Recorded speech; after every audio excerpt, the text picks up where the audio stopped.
No lawyer, you are finished. My sister mocked me in the courthouse hallway, while my dad smiled in approval. I stood there completely alone. Then the judge spoke. She does not need a lawyer. Their high-priced attorney went pale and dropped his pen. Oh my God, look at her file. My dad clutched his chest and collapsed. My name is Lydia, and I am 33 years old. For my entire life, I was treated as the family disappointment. I was the boring paper pusher who never amounted to anything, while my younger sister Brittany was handed the world on a silver platter. But they had absolutely no idea what I really did for a living. Before I continue this story, let me know where you are watching from in the comments below.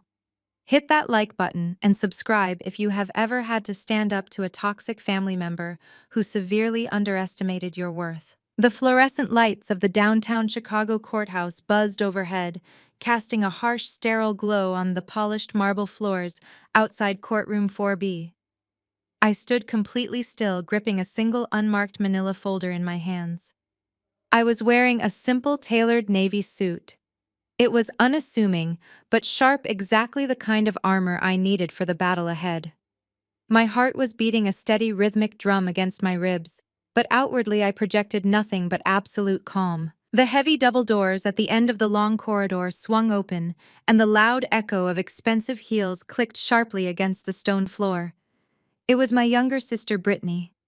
At 30 years old, she still walked as if the entire world was a runway constructed specifically for her benefit. She was wearing a custom designer suit that likely cost more than a reliable vehicle, her blonde hair styled into perfect, effortless waves. Flanking her on either side were my parents, Richard and Patricia, marching like royal guards protecting their most prized possession.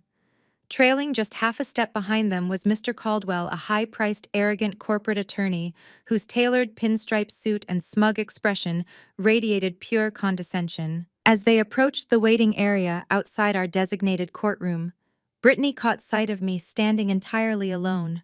A loud theatrical laugh erupted from her throat, echoing off the high ceilings and drawing the attention of several bystanders waiting for their own hearings. "You actually showed up alone?" Brittany asked, her voice dripping with venomous amusement. "No lawyer, you are finished, Lydia. Just sign the deed over now and save yourself the embarrassment." She crossed her arms, leaning her weight onto one hip, looking me up and down with absolute unvarnished disgust. My father, Richard, did not even bother to look me in the eye. He turned his attention entirely to Mr. Caldwell, shaking his head with a heavy, dramatic sigh. "My eldest has always been stubborn and foolish," he muttered, his voice carrying easily across the 10 feet of space separating us. "She thinks her little administrative salary can fight my firm. It is pathetic, really." My mother.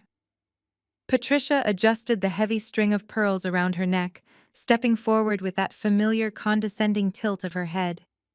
She looked at me, not with maternal concern, but with the irritated impatience of a woman dealing with a disobedient servant who had forgotten her place. "Stop being dramatic, Lydia," she commanded, her tone sharp and precise. "Surrender the property for the good of the family. Brittany needs this." The property she was referring to was my sanctuary. It was a beautiful, secluded mountain cabin I had purchased entirely on my own. Growing up, the dynamic in our household was impossible to ignore. If Brittany wanted a new luxury car, my father bought it in cash. If Brittany failed a college course, my mother blamed the professor and paid for a private tutor to write her essays. Meanwhile, when I achieved the highest honors in my high school graduating class, my parents skipped the ceremony because Brittany had a minor role in a local community theater production that same evening. I was the invisible daughter, tolerated only when I remained quiet and subservient. When I turned 18, my parents completely cut me off, financially furious that I refused to join my father's logistics company and instead chose to forge my own path. My refusal was viewed as an act of treason because it meant I could no longer be controlled. I had worked grueling hours, paid my own way through school, and built a life from absolute scratch. That cabin represented every ounce of my independence, every late night, and every sacrificed weekend. And now, because Brittany had managed to drive her heavily subsidized luxury lifestyle staging company into massive debt, my family had decided that my hard-earned assets were rightfully theirs to liquidate. Brittany's business was a vanity project from day one. She rented prime commercial real estate downtown, hired a team of personal assistants, and spent hundreds of thousands of dollars on imported Italian furniture to stage houses that rarely ever sold. When the market shifted, her complete lack of business acumen was exposed. But instead of letting her face the consequences of her poor decisions, my father chose to cannibalize my life to rebuild hers. They had filed a frivolous, aggressive lawsuit claiming that my cabin had somehow been purchased using family trust funds. It was a blatant lie, a fabricated narrative designed to tie me up in litigation until I ran out of money and was forced to settle. Caldwell had not just filed a standard dispute, he had filed a barrage of aggressive injunctions, attempting to freeze my personal bank accounts, place a lien on my vehicle, and subpoena my employer under the guise of asset discovery. It was a scorched earth tactic designed not to win on legal merits, but to financially suffocate me before the trial even began. My father was using his immense wealth to weaponize the justice system against his own flesh and blood. I looked at the four of them standing there, a unified front of entitlement and greed. They were so confident, so absolutely certain of their inherent superiority. They truly believed I was nothing more than a mid-level paper pusher, barely scraping by in a tiny cubicle. They had never bothered to ask about my career progression, never inquired about the long hours I worked, and I had never offered the information. Why share my success with people who only viewed me as competition for their golden child? Mr. Caldwell checked his heavy gold watch and smirked in my direction. Miss, I highly recommend you listen to your parents. He said, his voice slick and oily. If we walk through those doors, the legal fees alone will bankrupt a woman in your financial position. I have filed motions that will keep you tied up in discovery for the next 5 years. Sign the quitclaim deed now and we can all go home. Caldwell was a partner at one of the most ruthless litigation firms in Chicago. He was known for burying opposing counsel in endless, meaningless paperwork, draining their resources until they capitulated. He looked at me not as a person, but as a minor inconvenience standing between him and his exorbitant billable hours. I did not scream. I did not cry. I did not point out the sheer hypocrisy of a family demanding loyalty while actively attempting to steal my home.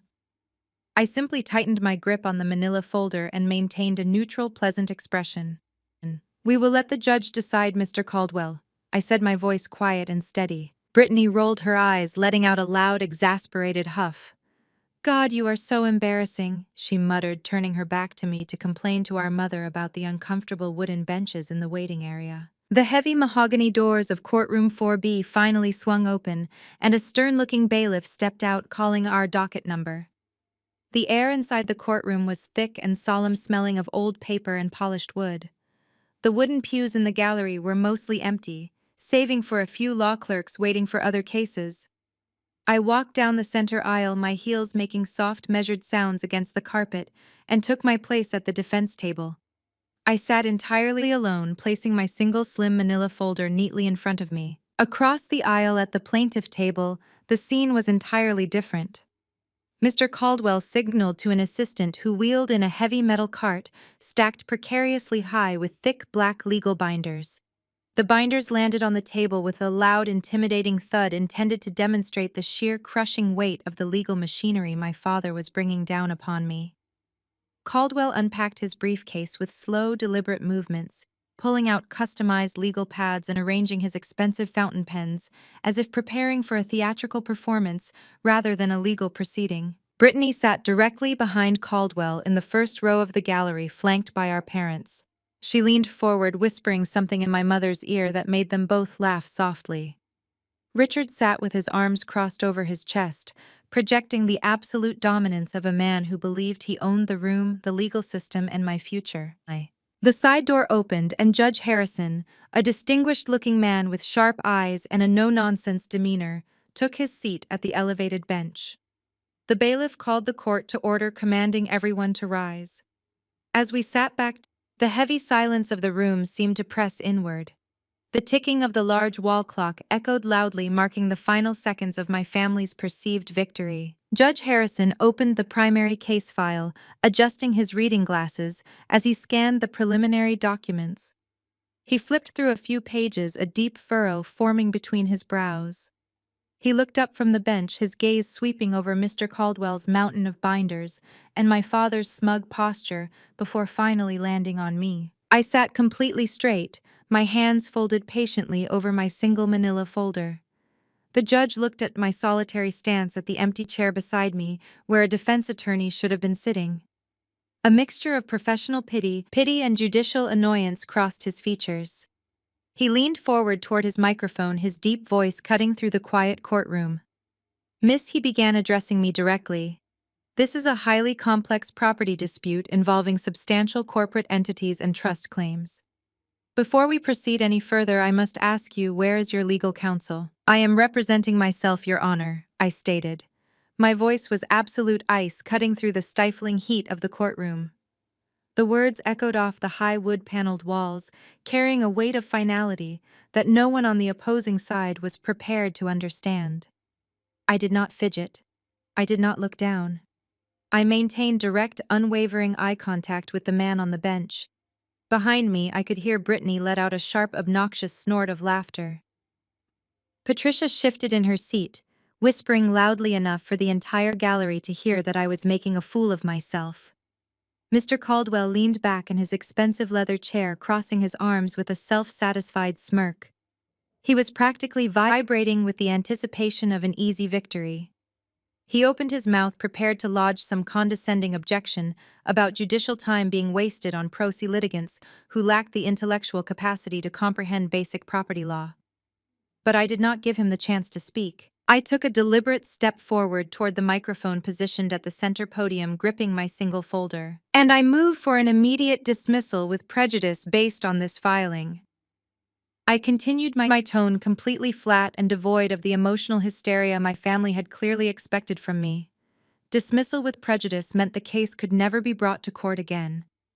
It was a bold, aggressive legal maneuver for someone standing alone against a top-tier corporate litigation team. Caldwell actually chuckled out loud. He shook his head and muttered something to my father, who mirrored the arrogant gesture by rolling his eyes and adjusting his tailored suit jacket. They thought I was playing a desperate hand of poker with empty cards.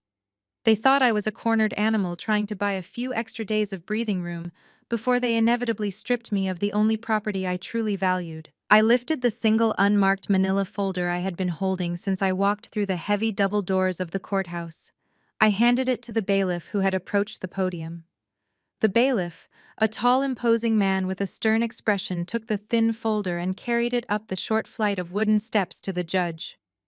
The stark visual contrast between my single document and the towering metal carts of heavy black legal binders Caldwell had wheeled into the room was almost comical. My family believed that power was always measured in volume and expense. They believed that throwing enough money and endless streams of paperwork at a problem would inevitably crush any resistance. They had never understood that true power requires precision, not volume. They were about to learn that lesson in the most agonizing way possible. Judge Harrison accepted the folder from the bailiff. He adjusted his reading glasses, sliding them further down the bridge of his nose. The courtroom was agonizingly quiet. The only sound was the sharp, crisp rustle of the thick parchment paper as the judge opened my file. I watched his face intently. For the first 2 seconds, his expression remained set in that familiar, rigid mask of judicial annoyance. He was a man used to dealing with frivolous motions and time-wasting disputes from people who did not understand the law. But by the 3rd second, the atmosphere in the room physically shifted, changing the very air pressure around us. Judge Harrison stopped breathing. His eyes widened significantly behind the thick lenses of his glasses. He read the first page rapidly, then flipped to the second page, his eyes scanning the paragraphs with sudden, frantic intensity. He read the summary sheet twice, as if his brain was struggling to process the reality of the words printed on the page. He looked up from the document. He did not look at me. He looked directly across the wide room at the plaintiff table. His gaze locked onto the arrogant corporate attorney who was currently polishing his designer watch with a small microfiber cloth. "Mr. Caldwell." The judge spoke. His voice was no longer bored or annoyed. It was laced with a strange mixture of absolute shock and profound professional pity. It was the tone a doctor uses when delivering a terminal diagnosis. Caldwell stopped polishing his watch. He stood up, buttoning his suit jacket with a practiced, arrogant flourish, projecting total unearned confidence. "Yes, Your Honor," he replied smoothly, his voice dripping with condescension. "I assume we can throw this nonsense out and proceed with the summary judgment so my clients can reclaim their rightful property." The judge slowly shook his head side to side. He placed his hands flat on the wooden bench, leaning forward and staring down at the attorney. "Mr. Caldwell, she does not need a lawyer." The words hung in the air, heavy and absolute. The smug, satisfied smile vanished from Caldwell's face, instantly replaced by a flicker of genuine confusion. Behind him, my father. Richard sat up straighter, dropping his arms to his sides and frowning. Brittany stopped whispering malicious comments to my mother. The entire plaintiff side of the room seemed to hold its collective breath, sensing that the ground beneath their feet was suddenly shifting. "Give counsel a copy." The judge ordered the bailiff, his tone urgent and commanding, leaving no room for argument or delay. The bailiff took the secondary copy from my folder and walked over to the plaintiff table. He handed the document directly to Caldwell. Caldwell snatched the paper with a dramatic sigh of irritation, acting as though he was being forced to indulge a child's ridiculous finger painting. He aggressively flipped the document open, ready to tear apart whatever amateur legal defense he assumed I had cobbled together from frantic late-night internet searches. I stood perfectly still at the podium, watching the man who had threatened to completely bankrupt me read the first paragraph. I watched the exact moment his carefully constructed world collapsed into ash. The physical transformation was instantaneous and brutal to witness. The healthy flushed color completely drained from Caldwell's face, leaving his skin a sickening shade of pale gray. His jaw went entirely slack. The confident, aggressive posture he had maintained all morning vanished as if his spine had simply melted away. His hands began to shake violently. The tremor was so severe that the thick legal paper rattled audibly in the quiet room, echoing off the high ceiling. He tried to grasp this edge of the heavy oak table to steady himself, but his coordination was completely gone. His fingers slipped, and the heavy luxury fountain pen he had arranged so carefully rolled off the table. It hit the hardwood floor with a loud, sharp clatter that sounded exactly like a gunshot in the silent courtroom. He did not even look down to retrieve it. He could not look away from the page. "Oh my God!" Caldwell gasped, the words tearing from his throat in a panicked, breathless wheeze. "Look at her file." He dropped the paper onto the table as if the pages were physically burning his hands. He took a stumbling, clumsy step backward, bumping heavily into his own chair. He looked at me not with his usual condescension, but with absolute, unadulterated terror. He looked at me as if he had just walked blindly into a steel trap that was about to sever his entire professional career and his freedom. My father slammed his heavy hands down on the table, furious at the sudden pathetic display of weakness from the man he was paying $1,000 an hour to destroy me. "What is going on?" Richard demanded, his voice booming with misplaced aggressive authority. His face was turning a dangerous shade of bright purple, the veins in his thick neck bulging violently against his starched collar. "Caldwell, what is this garbage? Put her in her place and get my house back." Caldwell could not even speak at first. He leaned over the table, grabbing Richard tightly by the shoulder of his custom suit jacket. Caldwell dragged my father down, forcing him to look directly at the document resting on the wood. Caldwell leaned in close to my father's ear, whispering frantically. I could not hear the exact words being exchanged, but I could clearly see the desperate, frantic movements of Caldwell's hands as he pointed repeatedly to the official seals, the corporate letterheads, and the binding signatures on the document. Richard squinted angrily at the paper. I watched him read the bold black text printed at the very top of the page. I watched his eyes track slowly across the financial declarations, the corporate ownership transfers, and the binding federal stamps that proved the document was absolute and undeniable. The purple, raging fury in my father's face evaporated in a single heartbeat. It was instantly replaced by a hollow, blank stare of total, absolute ruination. His mouth opened wide, but no sound came out. The man who had terrorized our household for decades, the man who had promised to use his immense corporate wealth to grind me into the dirt, suddenly looked small, weak, and entirely broken. Richard let out a strange, wet, choking sound. His hands flew up to his chest, gripping the expensive fabric of his shirt, as he struggled to pull air into his seizing lungs. His knees buckled beneath his weight. He slumped heavily back into his chair, the violent impact rattling the heavy legal binders on the table and knocking several of them to the floor.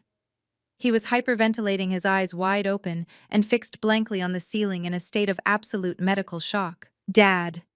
Brittany screamed, her voice shrill and panicked, as she jumped up from the gallery bench, completely abandoning her poised socialite persona.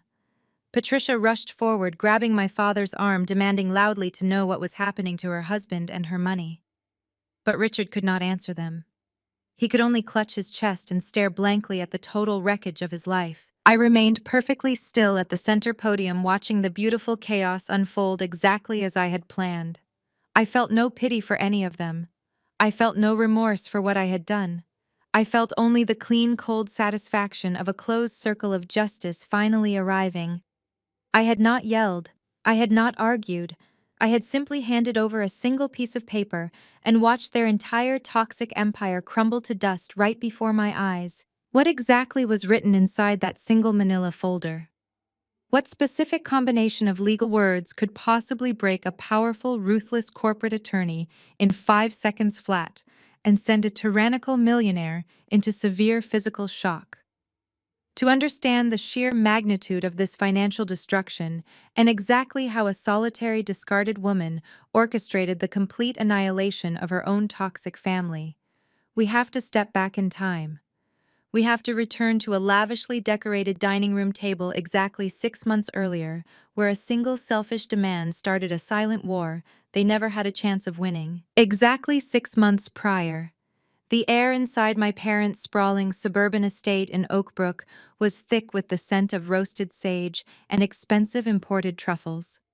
It was Thanksgiving, but the atmosphere in the formal dining room felt more like a corporate board meeting where I was the only hostile party. The dining table was a massive slab of polished mahogany, stretching 15 feet across the room, groaning under the weight of catered dishes that none of us had lifted a finger to prepare. Crystal wine glasses caught the light from the dripping crystal chandelier overhead, casting fractured rainbows against the silk wallpaper. I was seated at the absolute furthest end of the table, practically brushing against the swinging door that led to the caterers in the kitchen. It was the physical manifestation of my place in the family hierarchy. At the head of the table, my father, Richard, sat carving the turkey with the aggressive precision of a man who demanded total control over every aspect of his environment. To his right, my mother Patricia adjusted her heavy diamond bracelets and smiled benevolently at the true guest of honor. Brittany sat directly to our father's left, holding court as she always did. She was currently on her third glass of an absurdly expensive vintage Cabernet, gesturing wildly as she talked about her business. Elevate Lifestyle Staging was the name of her company. It was a vanity project entirely bankrolled by my father, designed to give Brittany the illusion of being a self-made entrepreneur without requiring her to do any actual work. The market is just begging for a more curated, bespoke approach to luxury living spaces, Brittany announced, taking a delicate sip of her wine.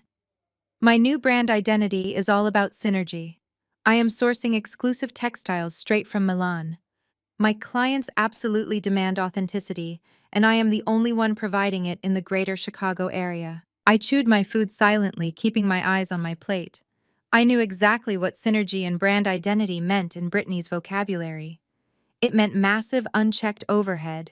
It meant signing commercial leases she could not afford, and hiring teams of overpriced consultants to do the heavy lifting while she posted curated photos on social media. I listened as she rattled off buzzwords, knowing instinctively that the math did not add up.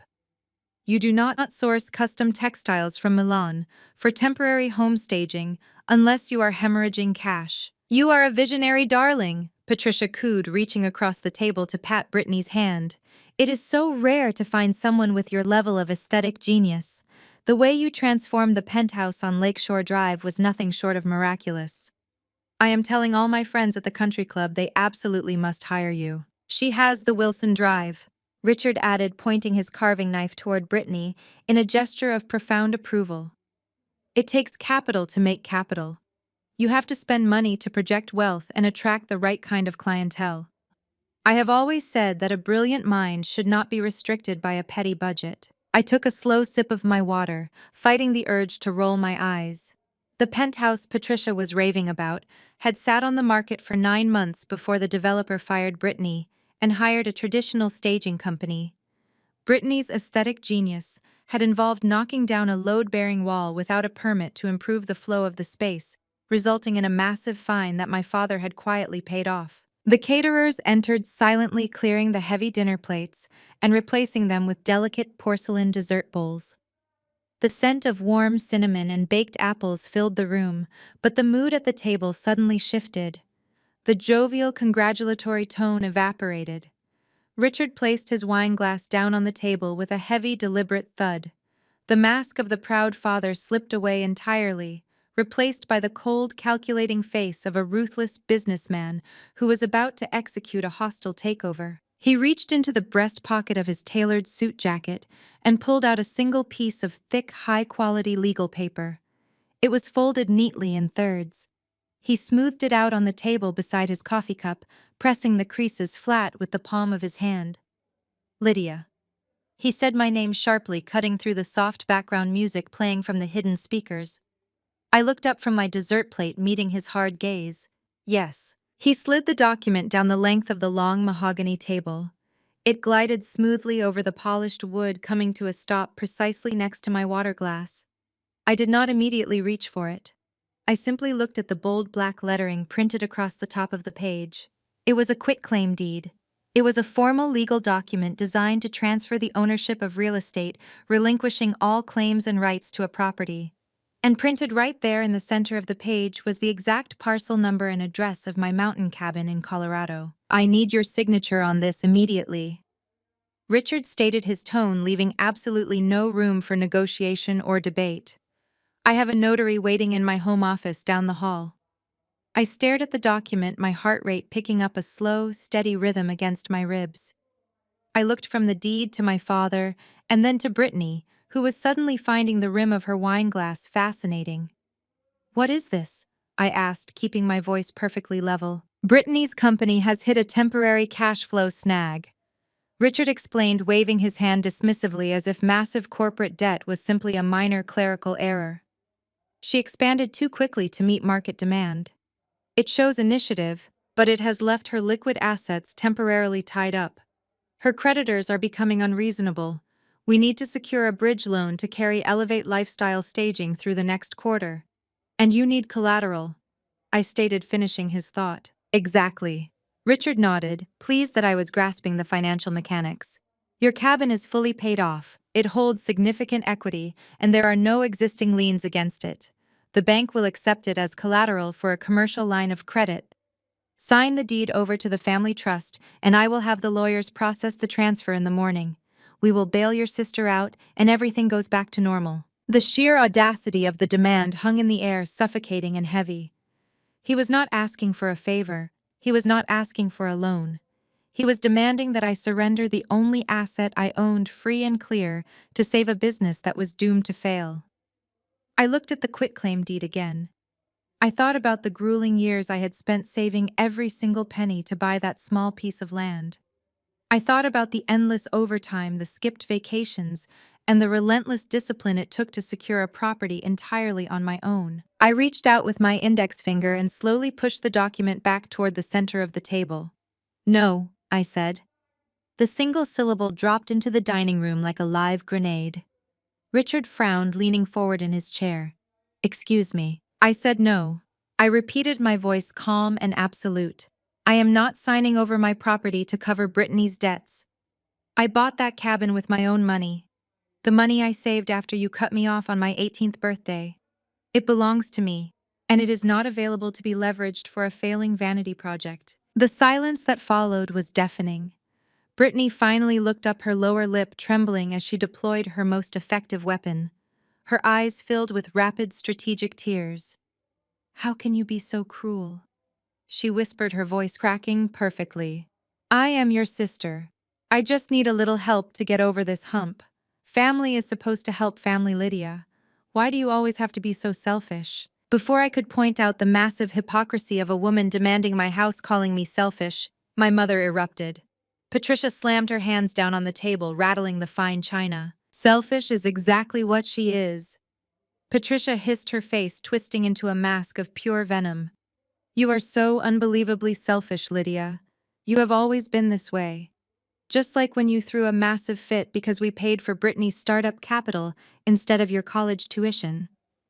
You held a grudge for years over pennies while your sister was out trying to build an empire. I stared at my mother, letting the historical revisionism wash over me.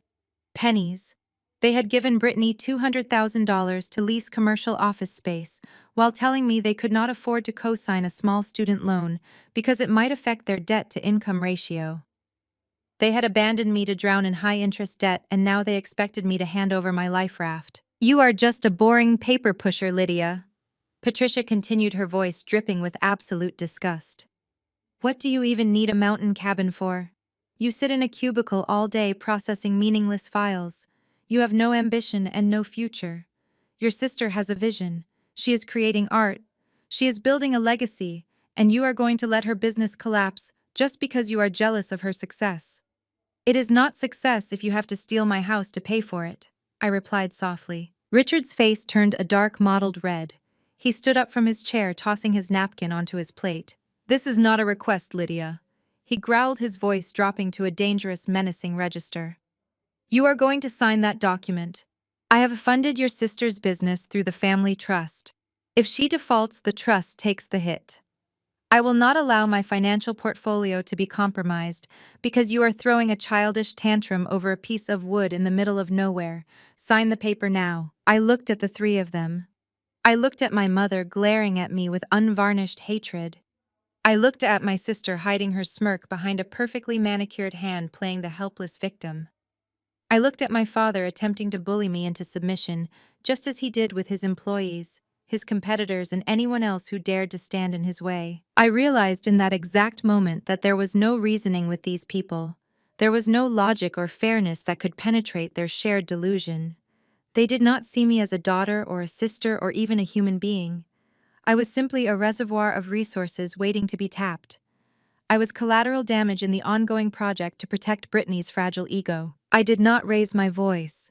I did not cry. I calmly reached down and picked up my linen napkin. I folded it perfectly in half, and then in quarters, pressing the edges crisp, before setting it down neatly beside my untouched dessert plate. I stood up, pushing my heavy dining chair back, making a soft scraping sound against the expensive rug. I am leaving, I said, wrapping my hand around the strap of my purse. You will have to find another way to fund the staging company. I highly recommend bankruptcy. It builds character. I turned my back on them and began walking out of the dining room, making my way toward the grand foyer, where I had left my winter coat. I heard heavy, rapid footsteps behind me. Richard moved incredibly fast for a man his size. As I reached for the brass handle of the coat closet, he stepped directly into my path, blocking the massive oak front door with his broad shoulders. His face was inches from mine. The smell of expensive wine and cigars radiated off him. His eyes were entirely devoid of warmth, reflecting only the cold, calculating ruthlessness that had made him a millionaire. He leaned in close, dropping his voice to a chilling, quiet whisper that echoed loudly in the cavernous entryway. If you walk out that door right now, I will sue you for that cabin, Richard stated. His voice was no longer loud, but it carried a lethal, vibrating intensity that demanded absolute submission. I will use every single dollar inside the family trust to tie you up in litigation for decades if I have to. I have Caldwell on retainer. Do you understand what that means, Lydia? I will bankrupt you. I will drag you through the courts until your legal fees eat up your pathetic little salary and you have absolutely nothing left. I stood perfectly still, letting his threat wash over me. The massive crystal chandelier in the foyer cast harsh shadows across his face, highlighting the deep lines of anger and entitlement etched into his skin. He was not acting like a father disciplining a child. He was acting like a corporate raider executing a hostile takeover.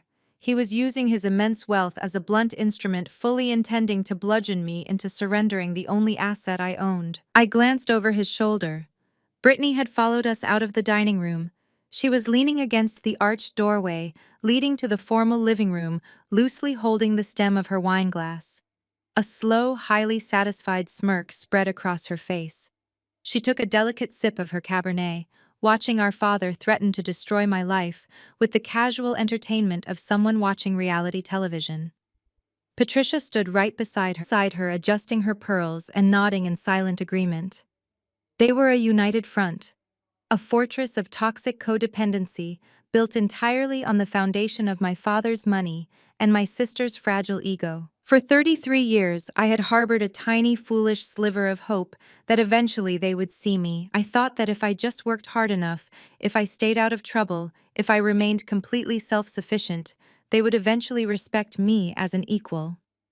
Standing in that freezing marble foyer, looking at the three of them, that fragile illusion finally shattered into a million irreparable pieces. The clarity that followed was absolute and liberating. They did not view me as a daughter. They did not view me as a sister. I was merely a resource to be mined. I was collateral damage standing in the way of Brittany's unearned success. If my financial ruin was the price of keeping Brittany comfortable, they would pay it without a single second of hesitation. Move, I said. It was a single word delivered with a terrifying lack of emotion. Richard narrowed his eyes, trying to gauge if I was bluffing. He was accustomed to people cowering when he raised his voice. He expected me to cry. He expected me to beg for mercy, or attempt to negotiate a surrender. I did not blink. I did not break eye contact.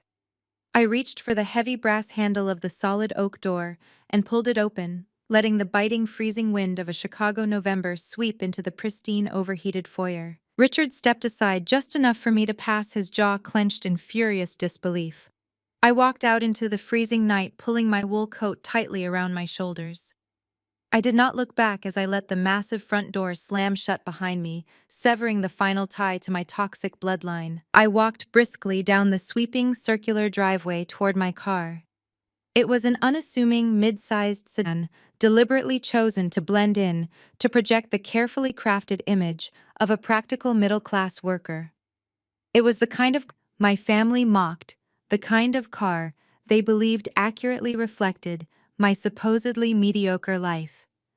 I unlocked the doors, slid into the driver's seat, and started the engine. The heater roared to life, blowing warm air against my frozen hands, but I did not shiver. My blood was pumping with a cold electric adrenaline. I sat in the darkness of the driveway for a long moment, watching the warm golden light spilling from the massive windows of my parents' estate. Inside that house, they were likely pouring another round of expensive wine, celebrating my departure and toasting to their imminent legal victory. They believed they had won. They believed I was running away to cry in my cheap apartment, terrified of the mighty Mr. Caldwell. I reached forward and tapped the sleek touchscreen on my dashboard, activating the secure, highly encrypted communication system I had installed months ago. The interface was military-grade, entirely incongruous with the unassuming exterior of the vehicle. I hit a single speed dial contact. The line rang exactly once before a sharp alert voice answered the call. Lydia, it is late. Is everything all right? David, I said, shifting my car into gear and pulling away from the towering wrought iron gates of my childhood home. It is Lydia. My father just threatened to bankrupt me. He is bringing attorney Caldwell in to file a frivolous lawsuit to seize my property in Colorado. He intends to use the family trust to bleed me dry in court. There was a brief, heavy pause on the other end of the line. Richard actually threatened to bankrupt you? David asked, his tone shifting instantly from casual concern to absolute predatory focus. Does he have any idea who he is talking to? No, I replied, steering the sedan onto the dark, winding suburban road heading toward the highway. He still thinks I am a low-level administrative assistant making $40,000 a year. He thinks he can intimidate me with billable hours. I need you to initiate a full operational financial workup tonight. Pull the corporate ledgers for his logistics firm. I want every tax filing, every hidden asset, and every offshore account. Then I want you to pull the complete financial history for my sister's LLC. Let us see exactly how much debt they are actually hiding behind closed doors. Consider it done. David replied, the sound of rapid, aggressive keyboard typing already echoing in the background. I will bypass the standard firewalls and dig into their mezzanine debt. If they are desperate enough to extort a family member for a cabin, their cash flow must be critically compromised. I will have a preliminary dossier on your desk by 6 tomorrow morning. If Richard wants to play a game of financial attrition, he picked the absolute wrong opponent. Thank you, David. See you tomorrow. I disconnected the call. The highway stretched out before me, a long ribbon of red taillights leading back toward the glowing skyline of the city. The audience would now realize the fundamental truth that my family was entirely blind to. I was not a boring paper pusher. I was not a fragile, subservient cubicle worker waiting to be crushed by a corporate titan. I was a predator who had simply been playing dead to keep the peace. But the peace was officially broken, and I was done hiding. The screen of my old life faded to black on that miserable Thanksgiving night and opened to the blinding bright sunrise of the following morning. The scene shifted dramatically from the quiet, wealthy suburbs of Oak Brook to the chaotic, roaring heart of downtown Chicago. The morning commute was a sea of yellow taxis and rushing pedestrians, but I moved above it all. I drove my unassuming sedan into the highly secured underground parking garage of a towering 70-story skyscraper composed entirely of sleek black glass and steel. I did not park in the visitor section or the general employee lot. I bypassed the standard security gates, entirely swiping a specialized encrypted black keycard that granted me exclusive access to the restricted executive parking tier. I stepped out of my car. Gone was the submissive daughter from the night before. I was wearing a sharply tailored charcoal suit that radiated authority, my posture impeccable. I walked toward the private elevator bank. The armed security guards stationed at the desk immediately stood up straighter as I approached, offering respectful, deferential nods. "Good morning, Mom," one of them murmured, pressing the call button for me before I even had to ask. I stepped into the glass-walled elevator and scanned my fingerprint on the biometric reader, pressing the button for the top floor. As the elevator shot upward, leaving the street level and the noise of the city far below, I looked out over the sprawling Chicago skyline. My father believed he owned the world because he ran a mid-sized regional logistics company. He believed his wealth made him untouchable.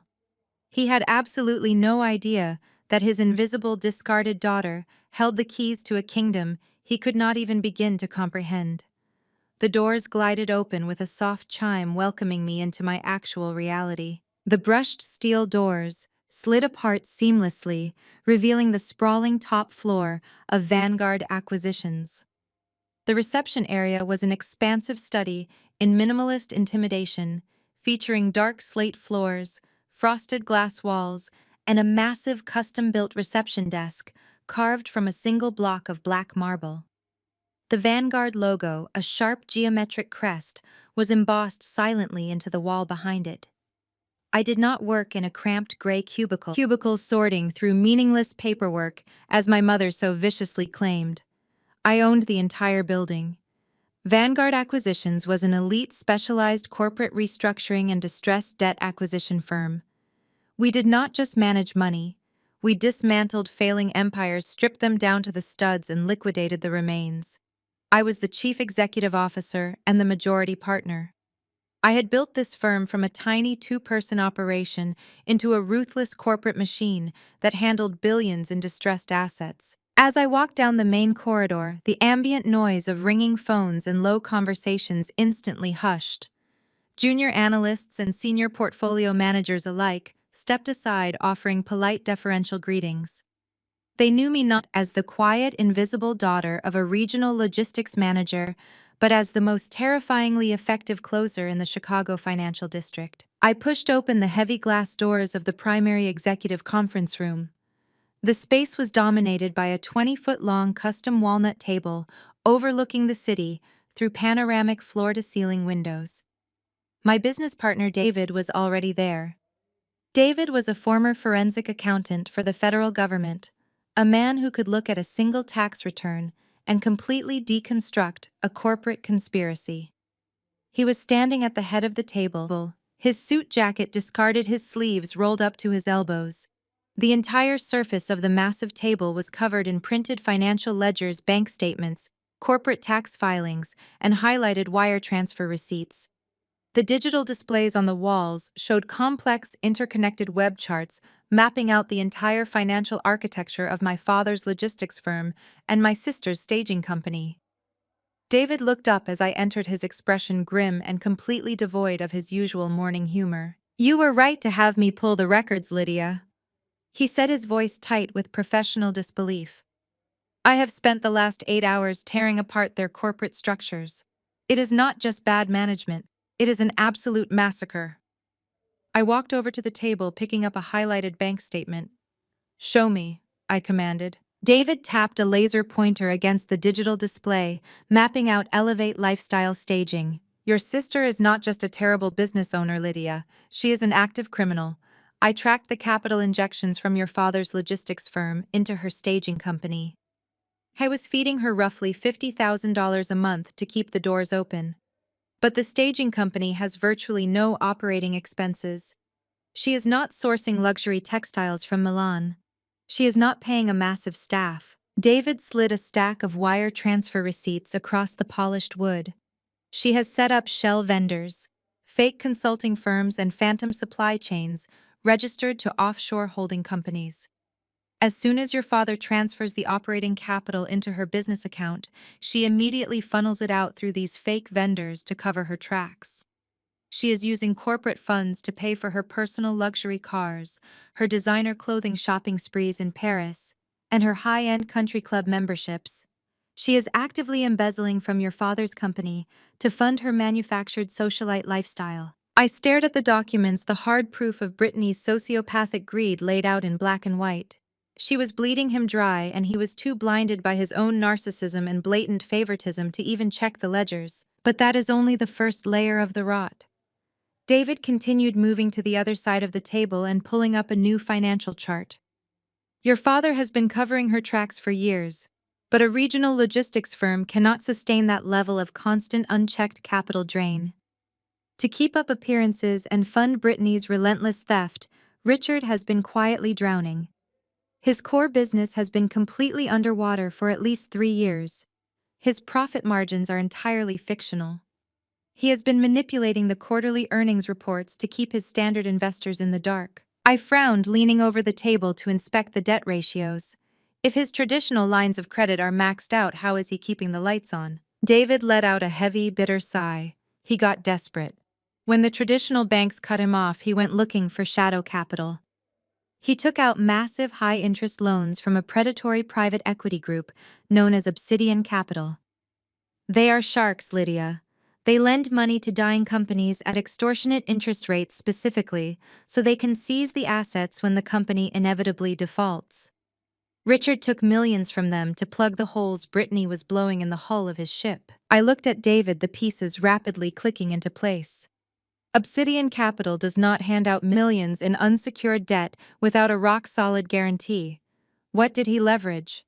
What did he put up as collateral to secure those loans? David's face turned the color of ash. He did not use his commercial real estate. He did not use his fleet of delivery trucks. They were already leveraged to the breaking point. David reached down and picked up a single heavily redacted federal filing. He used his employees. Richard illegally transferred the entire corporate pension fund, the retirement savings of every single warehouse worker, truck driver, and administrative assistant, who spent their lives building his company, into a high-risk, collateralized holding account. He pledged the pension fund to Obsidian Capital to secure the bridge loans. It is a massive breach of fiduciary duty. It is textbook federal fraud. If he defaults, Obsidian takes the entire pension fund, and hundreds of innocent people lose their life savings. I stood perfectly still, the cold reality of my father's absolute moral bankruptcy washing over me. He had not just threatened me, he had risked the lives and futures of hundreds of innocent working-class families just to protect the illusion of his own wealth and to fund his golden child's designer wardrobe. The level of sociopathic entitlement was staggering. He had literally gambled with the livelihoods of the very people who had built his logistics empire from the ground up. He viewed his employees the exact same way he viewed me. We were entirely disposable. We were nothing more than stepping stones meant to support the fragile house of cards he had built to appease Brittany. David looked at me, his eyes grave and urgent. Obsidian Capital is done playing games, Lydia, he stated firmly. Richard missed his last two premium payments. The predatory lender has officially initiated the default process. They are preparing to execute a hostile foreclosure on your father's entire corporate structure in exactly 30 days. David tapped a final document on the table outlining the foreclosure terms. He did not demand your mountain cabin last night out of spite or greed. He demanded it because he is absolutely terrified. He needs the equity from your property to make a balloon payment to Obsidian. He needs your cabin to save himself from federal prison. The silence in the conference room was absolute, broken only by the low hum of the servers and the distant muted sounds of morning traffic far below the skyscraper. I looked down at the financial wreckage of the people who had treated me like garbage for 33 years. I did not feel shock. I did not feel grief. I felt a slow, freezing wave of pure, unadulterated power. They had spent their entire lives mocking me, underestimating me, and treating me as an afterthought. They had laughed at my independence and sneered at my career. They had threatened to ruin me simply because I refused to lie down and let them trample over me. Now the very existence of their entire fraudulent reality was sitting neatly in a stack of papers on my conference room table. My father had promised to bankrupt me if I did not surrender my home. He had promised to unleash his high-priced lawyers to tie me up in litigation. He did not realize that I was the one holding the blade. I looked up at David and a sharp, dangerous smile spread across my face. Get me the acquisition paperwork for Obsidian Capital. I instructed, my voice ringing with absolute chilling authority. If they want to foreclose on my family, they are going to have to go through me first. Because Vanguard Acquisitions is about to buy that debt. I am going to legally own my father's entire existence. David stared at me across the massive walnut table, his eyes widening as the absolute magnitude of my command fully registered in his mind. You want to buy the paper? He clarified, his voice dropping to a hushed, completely serious register. Lydia, if we purchase that debt directly, Vanguard becomes the primary creditor. We inherit the messy pension collateral. Obsidian Capital is a snake pit. They are ruthless operators. They will want 80 cents on the dollar for a portfolio that is essentially a federal crime scene waiting to happen. I walked slowly around the edge of the conference table, trailing my fingertips along the polished wood. I do not care what Obsidian wants, David. I care about what they fear. They are a predatory private equity firm operating entirely in the shadows. They thrive on quiet, rapid liquidations, not highly publicized federal investigations. If Richard defaults next week, and Obsidian tries to seize that illegally leveraged pension fund, the Department of Labor and the Securities and Exchange Commission will swarm them. They will be tied up in brutal government audits for the next decade. Obsidian knows this debt is toxic waste. They are desperate to offload it before the bomb detonates. We are going to do them a massive favor. I stopped at the head of the table, leaning forward and planting my hands flat on the glass surface of the digital display. But we are not going to use Vanguard Acquisitions. Richard knows I work in the financial district, even if he firmly believes I am just fetching coffee and filing meaningless paperwork. If he sees Vanguard's name on the creditor transfer, he might panic and attempt to file for emergency bankruptcy protection to stall the foreclosure process. We need absolute stealth. We use Apex Holdings. David nodded, a slow, appreciative smile spreading across his face. Apex Holdings was our most heavily armored corporate shell company. It was an anonymous entity registered in Delaware, buried under layers of impenetrable non-disclosure agreements and blind trusts. It was the perfect ghost ship for executing a hostile takeover without leaving a single identifiable fingerprint. Prepare the acquisition strategy immediately. I instructed, my voice cold and precise. Offer Obsidian 30 cents on the dollar.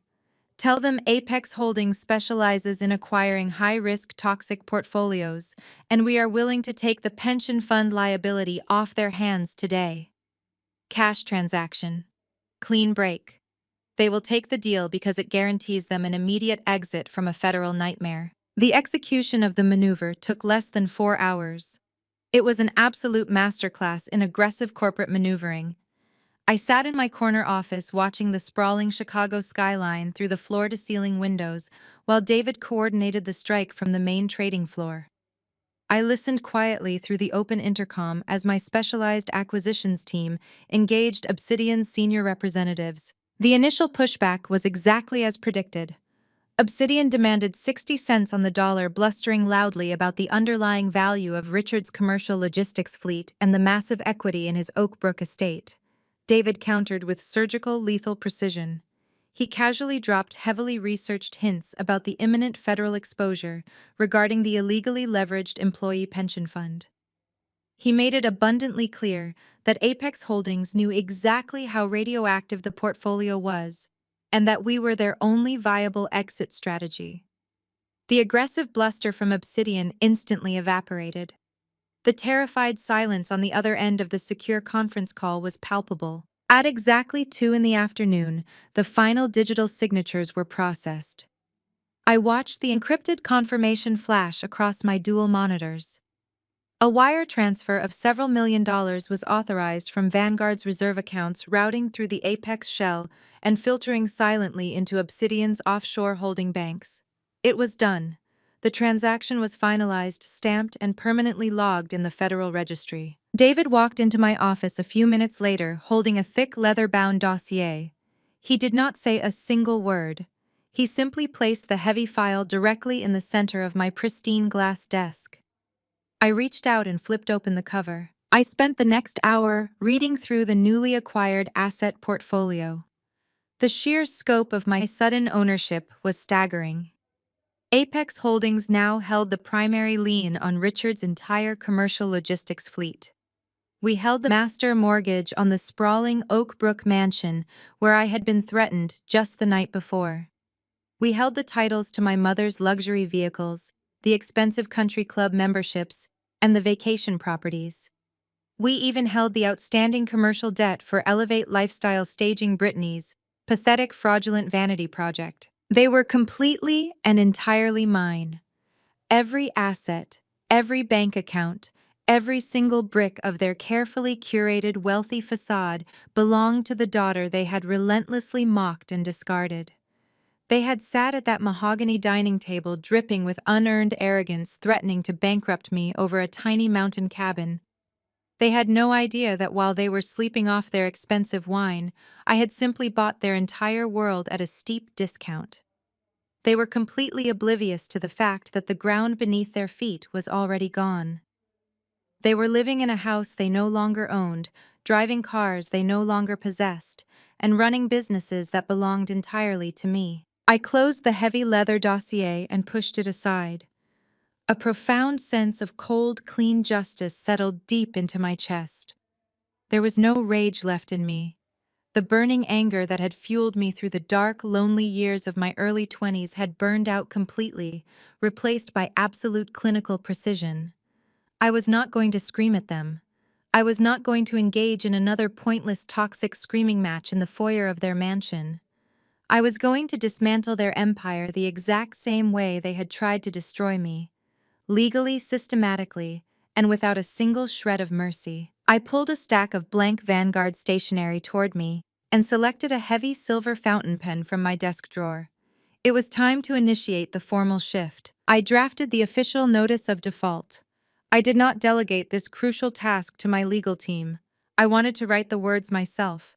I detailed the immediate acceleration of all outstanding debts held by the logistics firm and the family trust. Because Richard had already missed his premium payments to Obsidian, the specific clauses of the commercial loan allowed for immediate total collection. The 30-day grace period was a courtesy that Apex Holdings was formally declining to extend. The legal phrasing flowed effortlessly onto the crisp white paper. I demanded full payment of the entire principal balance within 48 hours. Failure to remit the funds would result in the immediate seizure of all collateralized assets.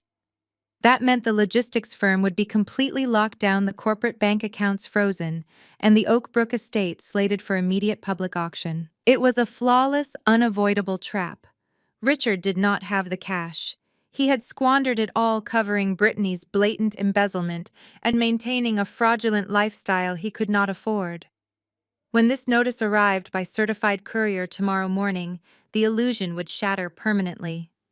He would have to look my mother and my sister in the eye and confess that he had gambled away everything they possessed. He would have to admit that he was a total failure. I signed my name at the bottom of the document, pressing the sharp nib of the fountain pen firmly into the heavy paper. Lydia Vance, Chief Executive Officer. I slid the document into a thick crimson envelope and sealed it tight. I felt a deep, resounding sense of closure. The toxic family structure that had suffocated me for my entire life was officially dismantled. I had severed the puppet strings forever. Just as I placed the sealed envelope in my outgoing tray, preparing to hand it to my executive courier, the sharp, sterile buzz of my private office intercom shattered the quiet atmosphere of the room. I reached over and pressed the flashing silver button. Yes, Sarah. Lydia. My receptionist's voice echoed loudly through the speaker. She sounded uncharacteristically panicked, her usual polished professional tone completely abandoned. I am so sorry to interrupt you. What is the situation, Sarah? I asked, keeping my voice perfectly level. There are two women down in the main lobby. Sarah said, her words rushing out in a frantic, breathless hurry. They bypassed the standard visitor screening and tried to force their way into the private executive elevator bank. They are currently screaming at the armed security guards, demanding to be led up to the top floor. I frowned, leaning closer to the intercom. Who are they? Sarah hesitated, taking a shaky breath. They are claiming to be your mother and your sister Lydia, and they are completely hysterical. They are telling the guards that you stole Brittany's car. I pressed the intercom button, my finger hovering over the polished metal. Do not correct them, Sarah. I instructed, keeping my voice dangerously calm. Do not utter the words Chief Executive Officer. Tell Marcus and the rest of the security detail to stand down and let them vent. Do not intervene unless they become physically violent. I am coming down to the lobby right now. I released the button and stood up from my massive glass desk. The accusation about a stolen car was so profoundly absurd, it was almost beautiful in its malice. I drove a highly practical 5-year-old sedan that I had bought in cash. Brittany drove a leased luxury SUV that my father paid for every month. She was fabricating a grand theft auto felony out of thin air simply to guarantee maximum public humiliation. She wanted to ensure I was fired from what she assumed was my entry-level secretarial job. She wanted me completely destitute before the lawsuit even began. I walked out of my office and stepped into the private executive elevator. As the glass cab descended through the central core of the skyscraper, I took a deep breath and adjusted my posture. I rolled my shoulders forward. I let my spine droop slightly. I wiped the cold, predatory confidence completely off my face and replaced it with wide-eyed, frantic anxiety. I needed them to believe they had the absolute upper hand. I needed them to commit entirely to their own destruction. By the time the elevator reached the ground floor, I was no longer the ruthless corporate raider who had just bought their entire financial existence. I was Lydia, the terrified paper pusher. The elevator doors slid open, revealing the sprawling Vanguard Acquisitions lobby. The space was a masterpiece of corporate intimidation, featuring stark black marble flooring and towering frosted glass walls. Standing directly in the center of the pristine floor, acting like feral animals, were my mother and my sister. I demand you call the police this instant, Brittany shrieked, slamming her expensive designer handbag against the polished stone of the reception desk. My sister is a thief. She works in this building and she stole my vehicle last night. If you do not drag her down here right now, I will have this entire firm sued for harboring a known criminal. Marcus, the head of Vanguard Security, stood impassively behind the desk. He was a former military police officer who usually handled corporate espionage and hostile termination escorts. He looked at Brittany as if she were a fascinating but particularly annoying insect. His massive arms were crossed loosely over his chest. He caught my eye as I hurried across the lobby. I gave him a fraction of a nod and I saw the corners of his mouth twitch as he fought to suppress a massive grin. He knew exactly who I was. The entire security staff knew exactly who I was. They were watching the two most arrogant women in Chicago scream at a billionaire inside her own lobby. Mom! Brittany! I gasped, rushing forward and grabbing my mother's arm. What are you doing here? Please keep your voices down. Patricia ripped her arm out of my grasp as if my touch was physically repulsive. Do not tell us to lower our voices, you ungrateful little brat. She snapped, her voice echoing harshly off the high ceilings. Several junior analysts crossing the lobby paused, holding their briefcases tight to watch the spectacle unfold. We know exactly what game you are playing, Lydia. You thought you could just walk out on your family and face zero consequences. You thought you could abandon your sister in her hour of need and hide in this pathetic little cubicle farm. I shrank back, perfectly playing the role of the cornered submissive daughter. Please stop yelling, I whispered frantically, glancing around at the gathered crowd of my own employees. My boss is going to hear you. You are going to get me fired. Brittany threw her head back and let out a sharp, vicious bark of laughter. Fired. She mocked, stepping directly into my personal space. Her perfume was suffocatingly sweet. Oh, honey, that is the absolute least of your problems today. Do you really think anyone in this building cares about a low-level administrative assistant? You are entirely replaceable, Lydia. You process paperwork for people who actually matter. People like me. She gestured expansively around the opulent lobby, her eyes scanning the sleek modern artwork and the expensive leather waiting chairs. It is actually hilarious that you work in a place like this, surrounded by real wealth and real power, while you sit in a tiny gray box sorting mail and answering phones. It must eat you alive knowing you will never belong in a world like this. You are just a parasite feeding off the success of actual visionaries. Marcus, the security chief, loudly cleared his throat, turning his face away to hide his absolute amusement. The junior analysts lingering near the turnstiles were literally biting the insides of their cheeks to keep from laughing out loud. They were watching a woman carrying a fake designer bag insult the majority shareholder of an elite private equity firm. I let my lower lip tremble, forcing tears to prick the corners of my eyes. Why did you tell security I stole your car? I asked, keeping my voice pitched high with manufactured panic. You know I drove away in my own sedan last night. I did not touch your things, because I wanted their attention.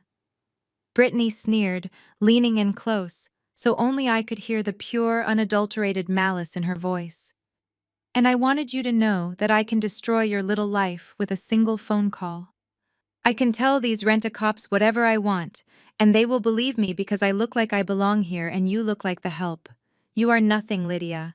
You have always been nothing. Patricia shoved her way past Brittany, her face tight with triumphant fury. She reached into her oversized leather tote bag and pulled out a thick manila envelope. She did not hand it to me gently. She drove the stiff edge of the envelope directly into the center of my chest, forcing me to stumble backward to catch it before it hit the floor. Consider yourself officially served, Patricia announced, her voice booming with theatrical authority. Your father was not making empty threats last night, Lydia. He spent the entire morning with Mr. Caldwell. We are taking you to court. I looked down at the envelope, my hands shaking perfectly on cue.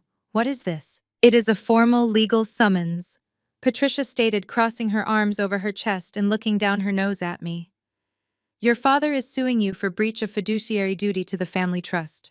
He is filing an emergency injunction to seize that mountain cabin. You have exactly 24 hours to surrender the deed, or Caldwell will absolutely crush you in court. He charges $1,000 an hour, Lydia. Do you even make that in a week? He will tie you up in litigation until you cannot even afford to pay rent on your miserable little apartment. I clutched the envelope to my chest, looking at my mother with wide, terrified eyes. You cannot do this, I pleaded, injecting just the right amount of desperation into my voice. That cabin is everything I have. I saved for years to buy it. If you sue me, I will not be able to afford a lawyer to fight back. I will lose everything. That is exactly the point, darling. Patricia smiled, a cold reptilian curving of her lips. We are going to bankrupt you. We are going to take everything you have until you are begging us for scraps. We are going to make an example out of you so that you never forget your place in this family ever again.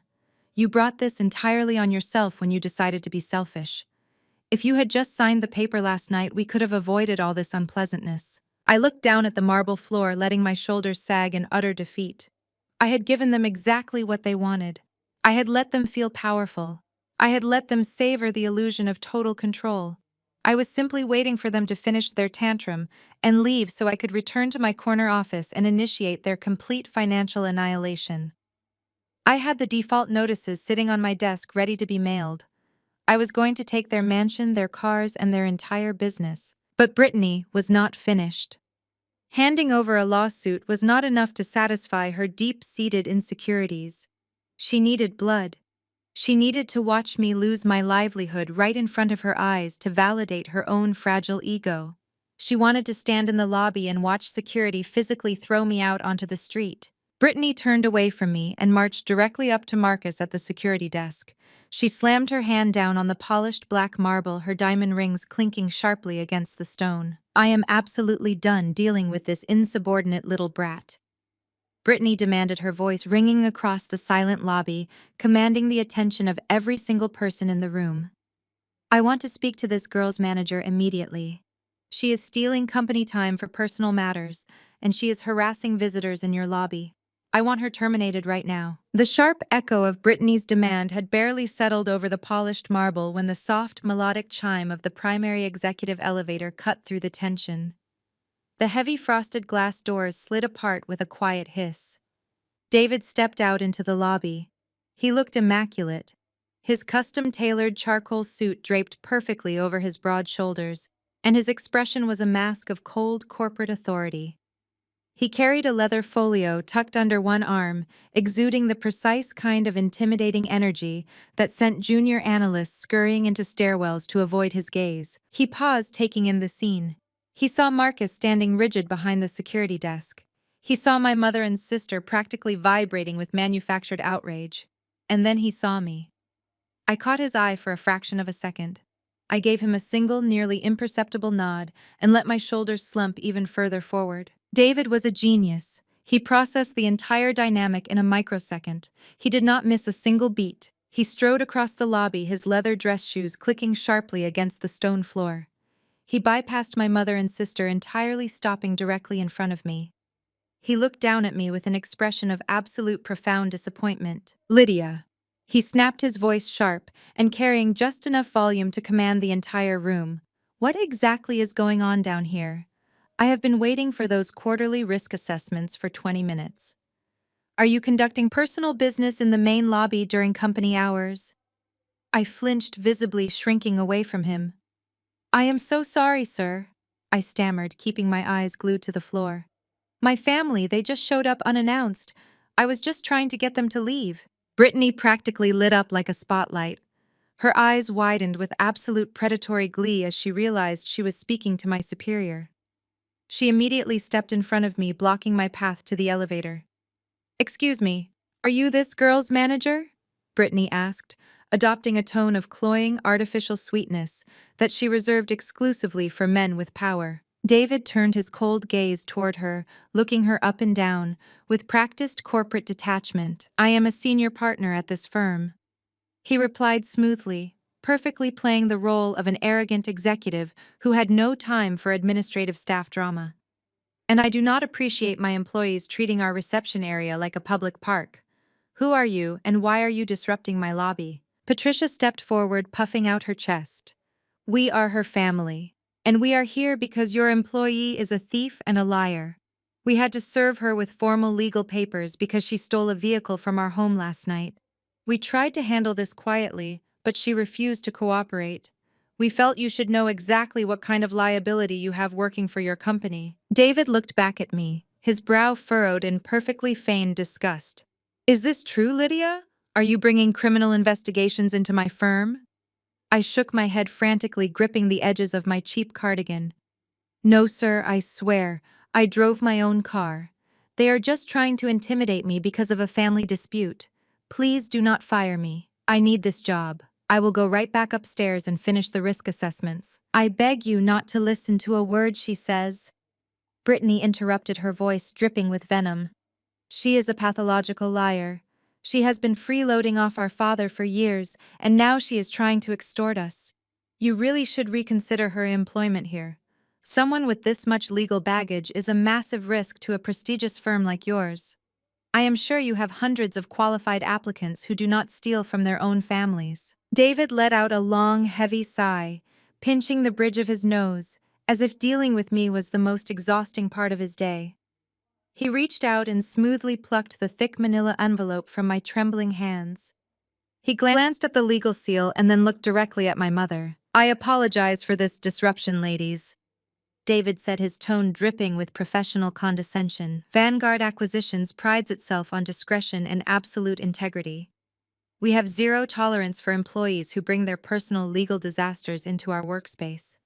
It is highly unprofessional and it reflects poorly on our corporate culture." He looked at me, his eyes narrowing. "Return to your desk immediately, Lydia. Gather your personal items and remain in your cubicle until Human Resources contacts you. We will be conducting a full disciplinary review of this incident before the end of the day. I will not have this firm dragged into your pathetic domestic squabbles." I let out a soft, pathetic gasp, covering my mouth with one hand. "Please, sir," I begged, tears freely rolling down my cheeks now. "Please do not do this. I cannot lose this job. My landlord just raised my rent. I have nowhere else to go." David turned his back to me, completely dismissing my existence. He focused entirely on Patricia and Brittany, offering them a tight, polite smile. "I assure you this matter will be handled internally with the utmost severity. Thank you for bringing this to our attention. Our security team will escort you to your vehicle. Have a pleasant afternoon." Brittany looked like she had just won the lottery. Her face was flushed with the absolute thrill of destroying me. She turned to me, a vicious, triumphant smirk twisting her features. She leaned in close, her voice a venomous whisper. "I told you I would ruin you," she hissed. "You are going to be homeless by the end of the month. Enjoy your pathetic cubicle while it lasts, Lydia. Maybe you can find a job flipping burgers where they do not care about a criminal record." Patricia adjusted the strap of her tote bag, looking at me with pure icy contempt. "You have 24 hours to sign over that cabin," she stated, her voice ringing clearly across the quiet lobby. "If we do not have the deed by tomorrow morning, Caldwell will file the injunction, and we will garnish whatever pathetic severance check this firm throws at you on your way out the door. Think very carefully about your next move. You have absolutely nothing left to leverage." With that final crushing ultimatum, my mother turned on her heel and marched toward the heavy glass exit doors. Brittany followed closely behind her, tossing her perfect blonde hair over her shoulder, her hips swaying with arrogant victory. They strutted out of Vanguard Acquisitions like conquering royalty, completely blinded by their own narcissism. They firmly believed they had just humiliated me, ruined my career, and forced me into total submission. I stood frozen in the center of the lobby, staring at the floor, while Marcus and the security team watched them exit. The heavy glass doors swung shut behind them, sealing out the noise of the busy Chicago street. The silence in the lobby was absolute. I counted to 3 in my head. Then I slowly dropped my hands from my face. I rolled my shoulders back, instantly shedding the trembling, frightened persona. I stood up perfectly straight, realigning my spine until I was standing at my full height. I wiped the manufactured tears from my cheeks with the back of my hand. David turned to face me. The stern, angry boss routine dissolved instantly, replaced by a sharp, predatory grin. He held out the manila envelope, offering it back to me. "Well," David said, his voice returning to its normal, rich cadence, "I think you might be up for an Academy Award, Lydia. That was an absolutely spectacular performance. I almost felt bad for you for a second." I took the envelope from his hand, a cold, dangerous smile spreading across my own face. "You played the arrogant middle manager beautifully, David," I replied, brushing a speck of dust off his expensive lapel. "They bought every single second of it. They actually believe I am sitting in a cubicle waiting for Human Resources to fire me." Marcus let out a loud, booming laugh from behind the security desk. "Ma'am, I have got to tell you," Marcus chuckled, shaking his head in disbelief. "It took every ounce of self-control I possess not to burst out laughing when she told you to go back to your cubicle. I was biting my tongue so hard I think I tasted blood. They really have absolutely no idea who you are, do they?" "Not a clue, Marcus," I said, turning to look at the towering frosted glass walls of my empire. "They think I am completely powerless. They think I am drowning." David walked beside me as we headed back toward the private executive elevator. "So what is the play?" he asked, pressing the call button. "They think they just backed you into a corner. They think that lawsuit is a lethal weapon. The elevator doors slid open and we stepped inside. As the glass cab began its rapid ascent back to the top floor, I looked down at the thick legal envelope in my hands. I did not even bother opening it. It was completely irrelevant. It was a threat based on a reality that no longer existed. They were trying to sue me to protect assets that I now legally owned. They were trying to bankrupt a woman who could buy and sell their entire bloodline before lunch. The play is total annihilation. I answered, my voice dropping to a calm, deadly register. They just proved exactly how far they are willing to go to destroy me. They tried to get me fired. They tried to leave me completely destitute. They have absolutely no mercy and no loyalty, which means I no longer owe them any restraint. The elevator chimed, arriving at the top floor. The brushed steel doors opened, revealing the hushed, aggressive hum of the executive suite. I walked straight past the primary conference room and headed directly for my corner office. David followed close behind me, his eyes bright with anticipation. I walked behind my massive glass desk and tossed the unopened lawsuit directly into the trash can. I did not need to read it. I did not care what lies my father had spun to his expensive lawyer. I sat down in my leather executive chair and woke up my dual monitors. I had drafted the formal notice of default earlier, placing a hard copy in a crimson envelope for the courier. But Apex Holdings operated in the digital age. The physical copy was merely a formality, a tangible piece of terror for Richard to hold in his hands. The actual execution of the corporate guillotine happened online. I pulled up the secure portal for Apex Holdings. I accessed the newly acquired debt portfolio, identifying the master loans, the commercial logistics fleet, the Oak Brook estate, and the fraudulent shell companies Brittany had created. Everything was neatly organized, displaying the massive overdue balances that Obsidian Capital had failed to collect. I opened the primary communication terminal directly linked to the Federal Banking Registry and the corporate restructuring courts. I attached the digital notices of immediate default, outlining the refusal of any grace period and demanding total asset seizure within 48 hours. David stood beside my desk, his arms crossed, watching the screens with absolute focus. He knew exactly what this meant. There was no going back once this command was executed. The financial shockwave would hit my father's corporate accounts within seconds. His credit lines would freeze. His operating capital would instantly evaporate. I looked at the cursor hovering over the final execution command. I thought about the sheer, unadulterated malice in Brittany's eyes as she tried to strip away my livelihood. I thought about my mother shoving that envelope into my chest, reveling in my perceived suffering. They wanted a war. They wanted a massacre. I reached out and placed my hand on the mouse. I hit send. The screens flashed green, acknowledging the transmission. The execution orders were digitally sealed, encrypted, and launched into the global financial network. The trap had officially snapped shut. The dominoes were falling, and there was absolutely nothing Richard, Patricia, or Brittany could do to stop the inevitable collapse. I leaned back in my chair, interlacing my fingers, and looking out over the sprawling city of Chicago. The clock had officially started ticking down to their total absolute ruin, and I was going to enjoy every single second of the fallout. I owned them now, body and soul. The ghost of the scared little girl they had bullied for 33 years was dead and buried. I was Vanguard, and I was coming to collect. 2 weeks passed. 14 days of complete radio silence from my father regarding the impending financial apocalypse. I had anticipated immediate panic. I had expected a barrage of frantic legal maneuvers, desperate phone calls to the shadow directors of Apex Holdings, or at the very least a sudden halt to their reckless spending. Instead, Richard did what he always did when reality threatened to breach his carefully constructed walls of arrogance.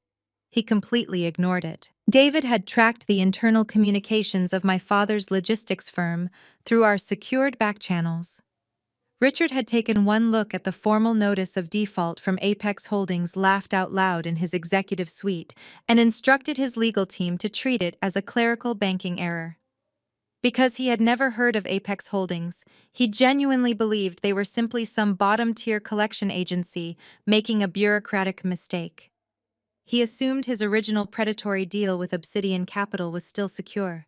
He thought he still had time. He thought he was untouchable. To double down on his delusion and project an image of absolute prosperity to his increasingly nervous private investors, Richard decided to throw a party.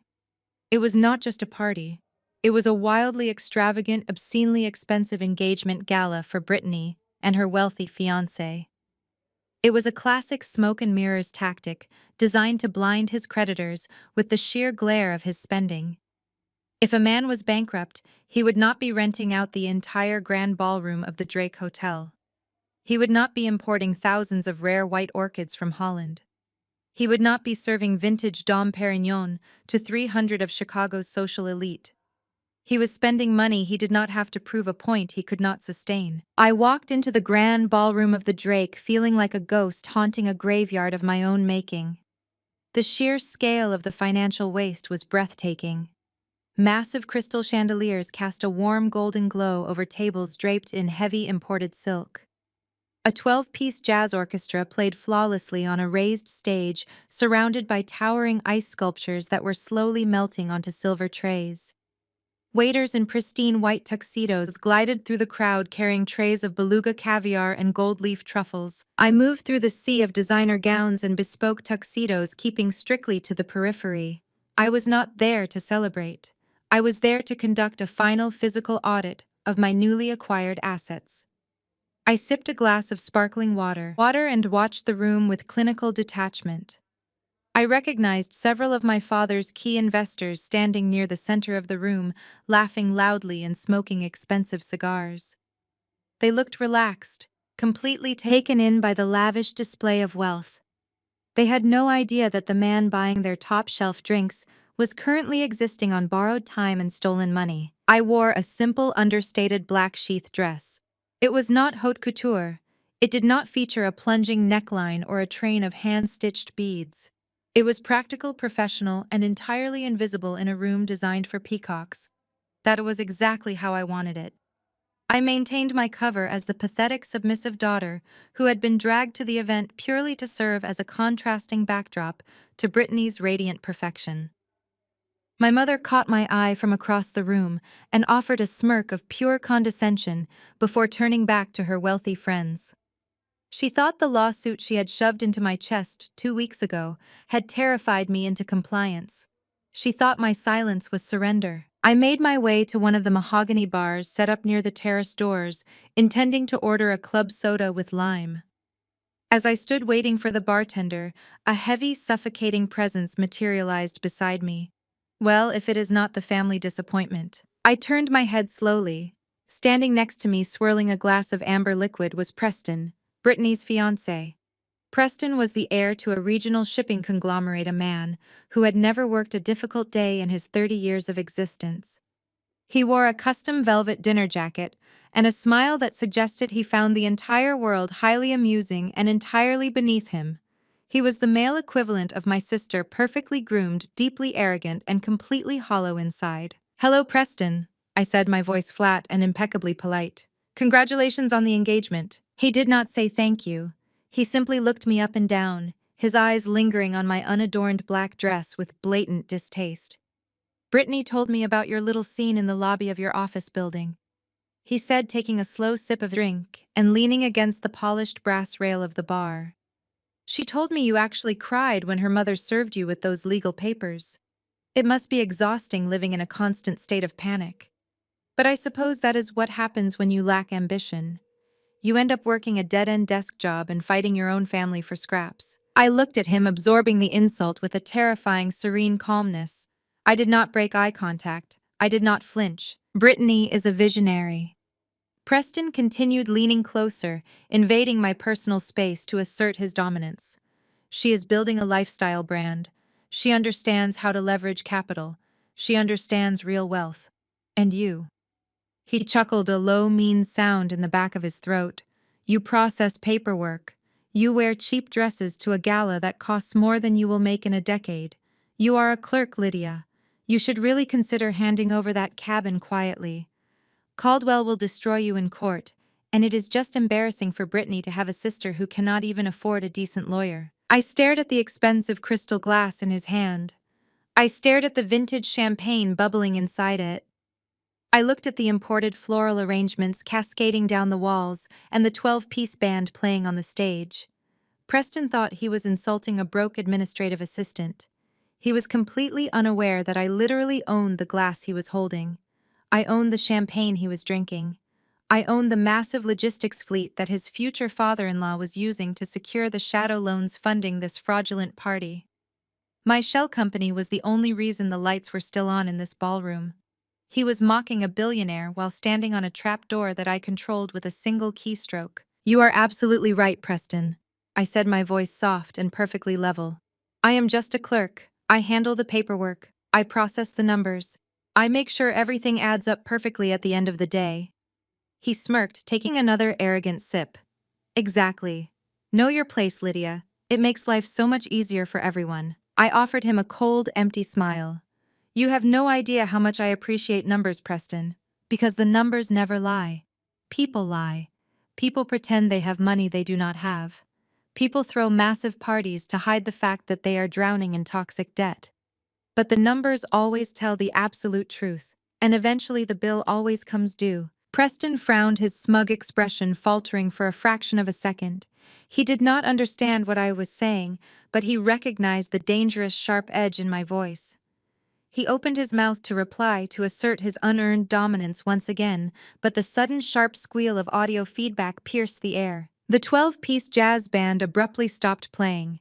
The smooth melody of the saxophone was cut short, leaving a ringing silence in the massive ballroom.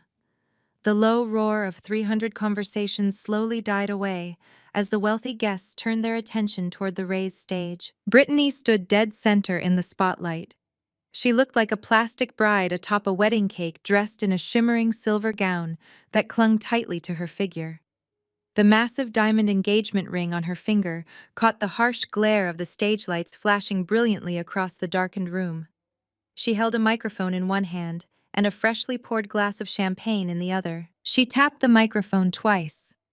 The sharp thud echoed loudly, confirming she had the undivided attention of every single investor, socialite, and family member in the room. Thank you all so much for coming tonight, Brittany announced, her voice amplified and dripping with manufactured sweetness.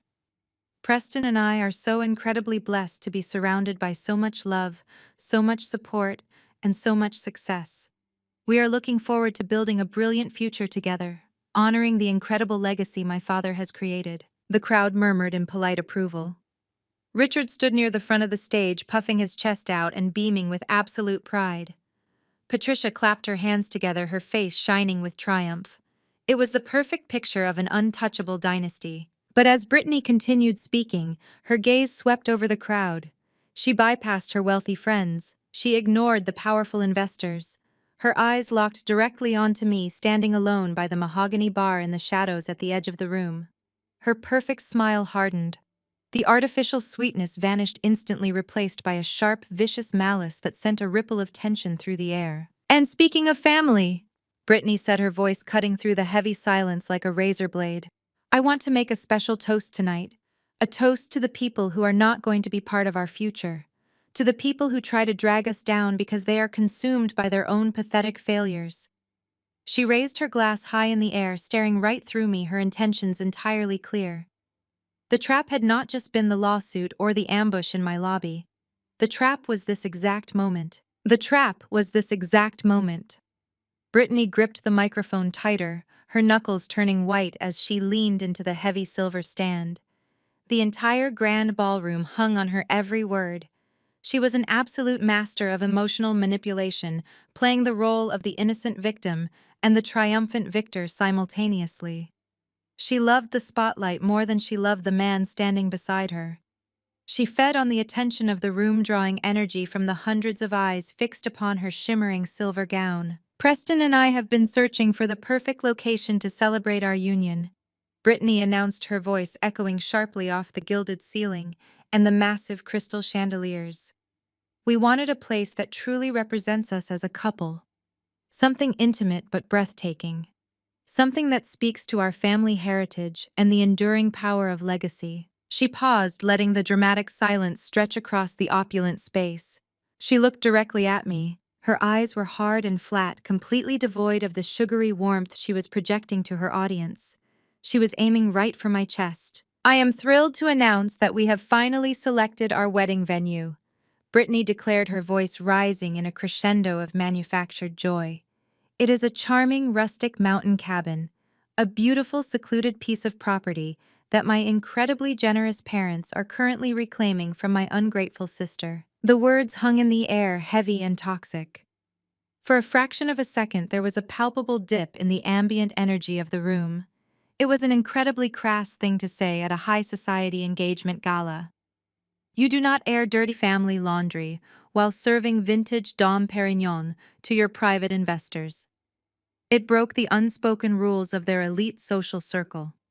But the guests were too polite, too deeply entrenched in the social contract of the wealthy to express any outward shock. A few people shifted uncomfortably in their custom-tailored suits and designer gowns, exchanging rapid, wide-eyed glances. Then almost mechanically the applause began. It started near the front of the stage led enthusiastically by Preston's insufferable groomsmen, and it rolled through the crowd like a slow, hesitant wave. My mother stood perfectly still near the towering ice sculptures. Patricia did not clap. She did not need to. Her entire posture was a monument to vindictive triumph. She caught my gaze from across the massive room and shot me a look of pure, unadulterated smugness.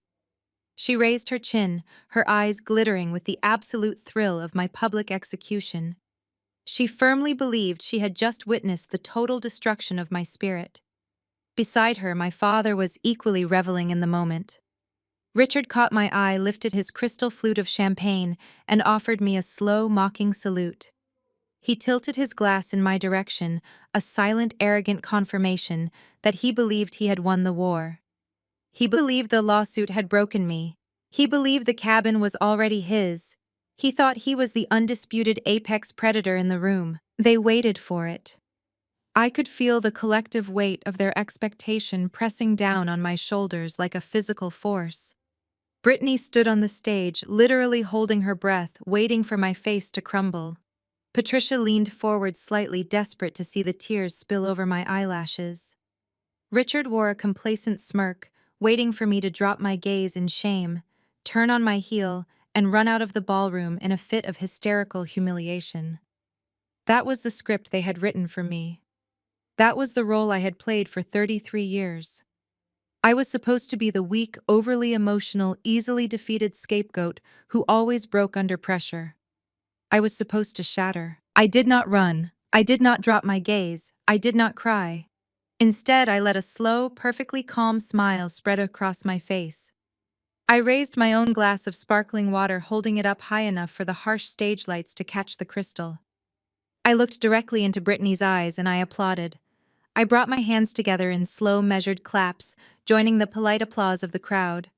I nodded at her, my smile never wavering, projecting an aura of absolute terrifying serenity. The effect on my family was instantaneous and deeply satisfying. Brittany's triumphant smirk faltered.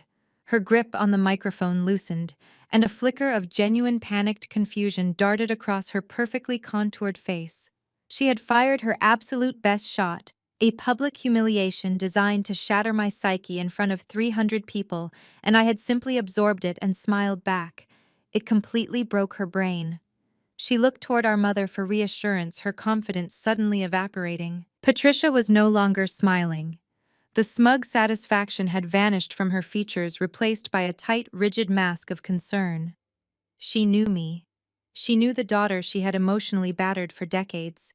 The daughter she knew would have been sobbing uncontrollably by now, fleeing toward the exit. My absolute lack of an emotional response unnerved her on a primal level. She took a step toward Richard, whispering something urgently into his ear. Richard frowned, his mock salute dropping as he finally noticed my unblinking, serene expression. The predator suddenly realized the prey was not running, and it terrified him. I took a slow sip of my drink, savoring the crisp bite of the lime. Let them wonder. Let them feel that cold, creeping sensation of dread pooling in their stomachs. They thought they were playing chess, moving me around the board like a disposable pawn. They did not realize the board had already been flipped, the pieces had been scattered, and the building they were playing in was currently scheduled for total demolition. This lavish engagement party was a financial funeral, and they were the only ones who did not know they were already dead. The band leader, sensing the awkward, heavy tension lingering after Brittany's highly inappropriate toast, immediately counted off a fast-paced jazz number. The music swelled loudly, filling the grand ballroom with energetic brass and heavy percussion. The crowd eagerly turned their attention away from the stage, grateful for the sudden distraction. They dove back into their superficial conversations and expensive drinks, desperate to pretend the awkward moment had never happened. The spotlight shifted away from the stage. The tension broke. I placed my half-empty glass on the polished mahogany bar. I smoothed the front of my simple black dress. My performance in the ballroom was officially concluded. I had given them exactly what they needed, a false sense of security deeply undermined by a flash of inexplicable, terrifying confidence. I had planted the seed of doubt in their minds. Now it was time to execute the final phase of the operation. I turned away from the bar and slipped seamlessly into the shifting crowd. I moved with purposeful invisibility, weaving through the clusters of laughing socialites and dodging the white-coated waitstaff, carrying trays of hors d'oeuvres.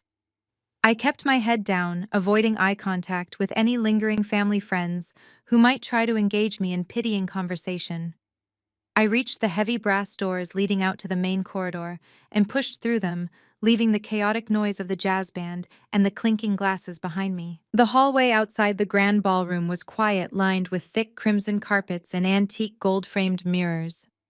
I walked swiftly down the corridor, my heels making no sound on the plush runner. I was not heading for the main exit or the coat check. I was heading deeper into the hotel's private event spaces. Richard was a deeply arrogant man, but he was also a creature of habit. Whenever he hosted a major event at a luxury hotel, he always commanded a private executive suite on the same floor to act as his operational staging ground. He needed a secure place to store his briefcase, his private ledgers, and the physical contracts he used to impress his wealthy investors behind closed doors, away from the noise of the party. I turned the corner and found exactly what I was looking for. The Palmer Suite, a heavy solid oak door with a discreet brass plaque. I paused, glancing up and down the long empty corridor to ensure I was completely alone. The ambient noise of the engagement party was just a distant muted thrum through the thick hotel walls. I stepped up to the oak door and grasped the heavy brass handle. It was locked exactly as I expected it to be. Richard never left his private documents unsecured. But Richard also severely underestimated the people he considered beneath him. He underestimated his administrative staff. He underestimated his security detail. And he had vastly underestimated his eldest daughter. I reached into my small black clutch purse and pulled out a sleek white electronic master keycard. I had quietly secured it from the hotel's senior event coordinator 20 minutes earlier, paying a very handsome unquestioned bribe using a corporate Apex Holdings expense account. Money moved mountains when applied correctly. I swiped the keycard against the black electronic lock reader. A small light flashed a brilliant solid green.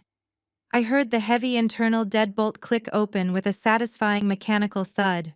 I pushed the heavy oak door open and stepped silently into Richard's private sanctuary. The heavy oak door clicked shut behind me, instantly silencing the thumping bass of the jazz band downstairs.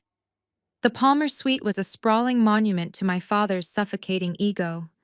The air was thick with the scent of stale cigar smoke, expensive leather, and spilled scotch.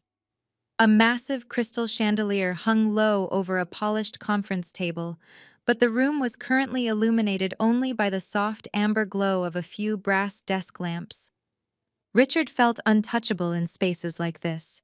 He believed a locked door and a five-star hotel rating shielded him from the consequences of his own reckless greed. I walked swiftly across the plush oriental rug toward the massive mahogany desk, dominating the far end of the suite.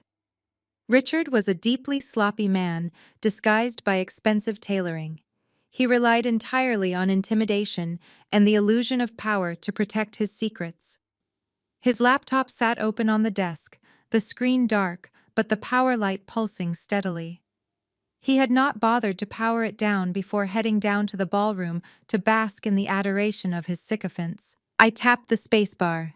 The screen flared to life, demanding a password. My fingers hovered over the keyboard. I knew my father. He lacked imagination, and he was deeply crippled by his own narcissism. I typed in Brittany's birth date. Incorrect. I typed in his own birth date. Incorrect. I took a slow breath and typed in the exact date he had founded his logistics company, the day he believed he became a god among men. The screen unlocked instantly. Arrogance always bred complacency. I reached into my clutch and retrieved a sleek black encrypted flash drive. I inserted it into the side port of the laptop. My movements were fluid and precise. I did not have time to browse through his vacation photos or his country club correspondence. I opened his primary email client and bypassed the standard inbox, diving straight into his archived local folders. I navigated to a hidden directory buried under layers of mundane tax documents. I was looking for the connective tissue between his failing logistics fleet and the sudden, inexplicable influx of cash he was currently burning through downstairs in the grand ballroom. I found a folder simply labeled Fleet Restructuring. It was a laughably benign title for what I knew had to be a financial massacre. I opened the most recent thread and began to read. My blood ran cold, but my pulse remained perfectly steady. It was not restructuring, it was wholesale looting. The emails outlined a comprehensive, systematic draining of the logistics company employee pension fund. My father had not just borrowed against the retirement savings of his warehouse workers and truck drivers. He had completely liquidated the accounts. He was using the life savings of hundreds of working-class families to fund Brittany's imported orchids and the vintage champagne currently flowing freely downstairs. It was a level of sociopathic greed that went beyond simple financial mismanagement. It was pure evil. But the real treasure, the ultimate weapon, was the sender of the most damning emails in the thread.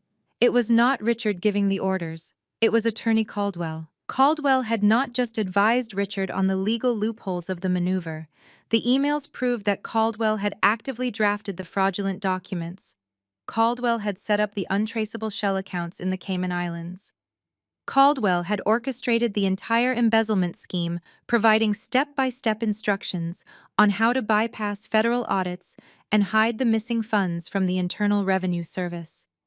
He had crossed the line from legal counsel to active co-conspirator in a massive multi-million-dollar federal fraud case. Caldwell was looking at a decade in federal prison and disbarment. I highlighted the entire folder and dragged it onto my flash drive. A small progress bar appeared on the screen, calculating the transfer of hundreds of highly incriminating documents. While the digital files copied, I turned my attention to the physical space. Richard loved the tangible weight of his power. He did not trust everything to the cloud. Sitting right next to an empty crystal tumbler were two thick leather-bound ledgers. I opened the top ledger and pulled out my phone. I began snapping high-resolution photographs of every single page. The handwritten numbers detailed the horrific truth. I photographed the offshore account numbers, the routing codes, the fake vendor invoices used to wash the stolen pension money. I captured every single piece of physical evidence that tied Richard and Caldwell directly to the theft. My camera shutter clicked softly, a rhythmic sound that sealed their fate with every flash. The progress bar on the laptop screen hit 100%. The transfer was complete. I closed the email client, purged the recent activity log, and ejected the flash drive with a soft click. I dropped it into the hidden pocket of my clutch alongside my phone. I had the final nail for Caldwell's coffin. I had the absolute leverage required to destroy my father's primary attack dog. I reached out to push the laptop screen down. Just as my fingers touched the metal casing, the heavy brass handle of the suite door clicked loudly. I froze, my hands hovering over the desk. The heavy oak door swung open with a slow creak. It was not Richard. Standing in the doorway, illuminated by the dim hallway light, was Attorney Caldwell himself. He wore a sharp black tuxedo that looked slightly too tight across his chest. He held a half-empty glass of scotch in one hand.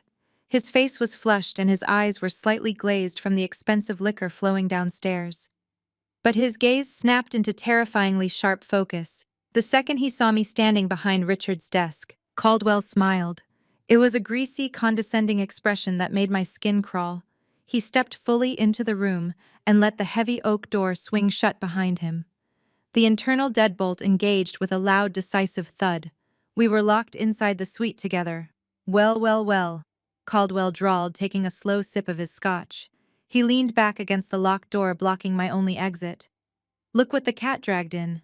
Or rather, look what the rat is trying to drag out. I stood perfectly still, keeping my hands resting lightly on the edge of the mahogany desk. I did not speak. I let him fill the silence with his own arrogance. Snooping won't save you, Lydia. Caldwell sneered, taking a few slow, deliberate steps into the room. His shoes sank into the plush oriental rug.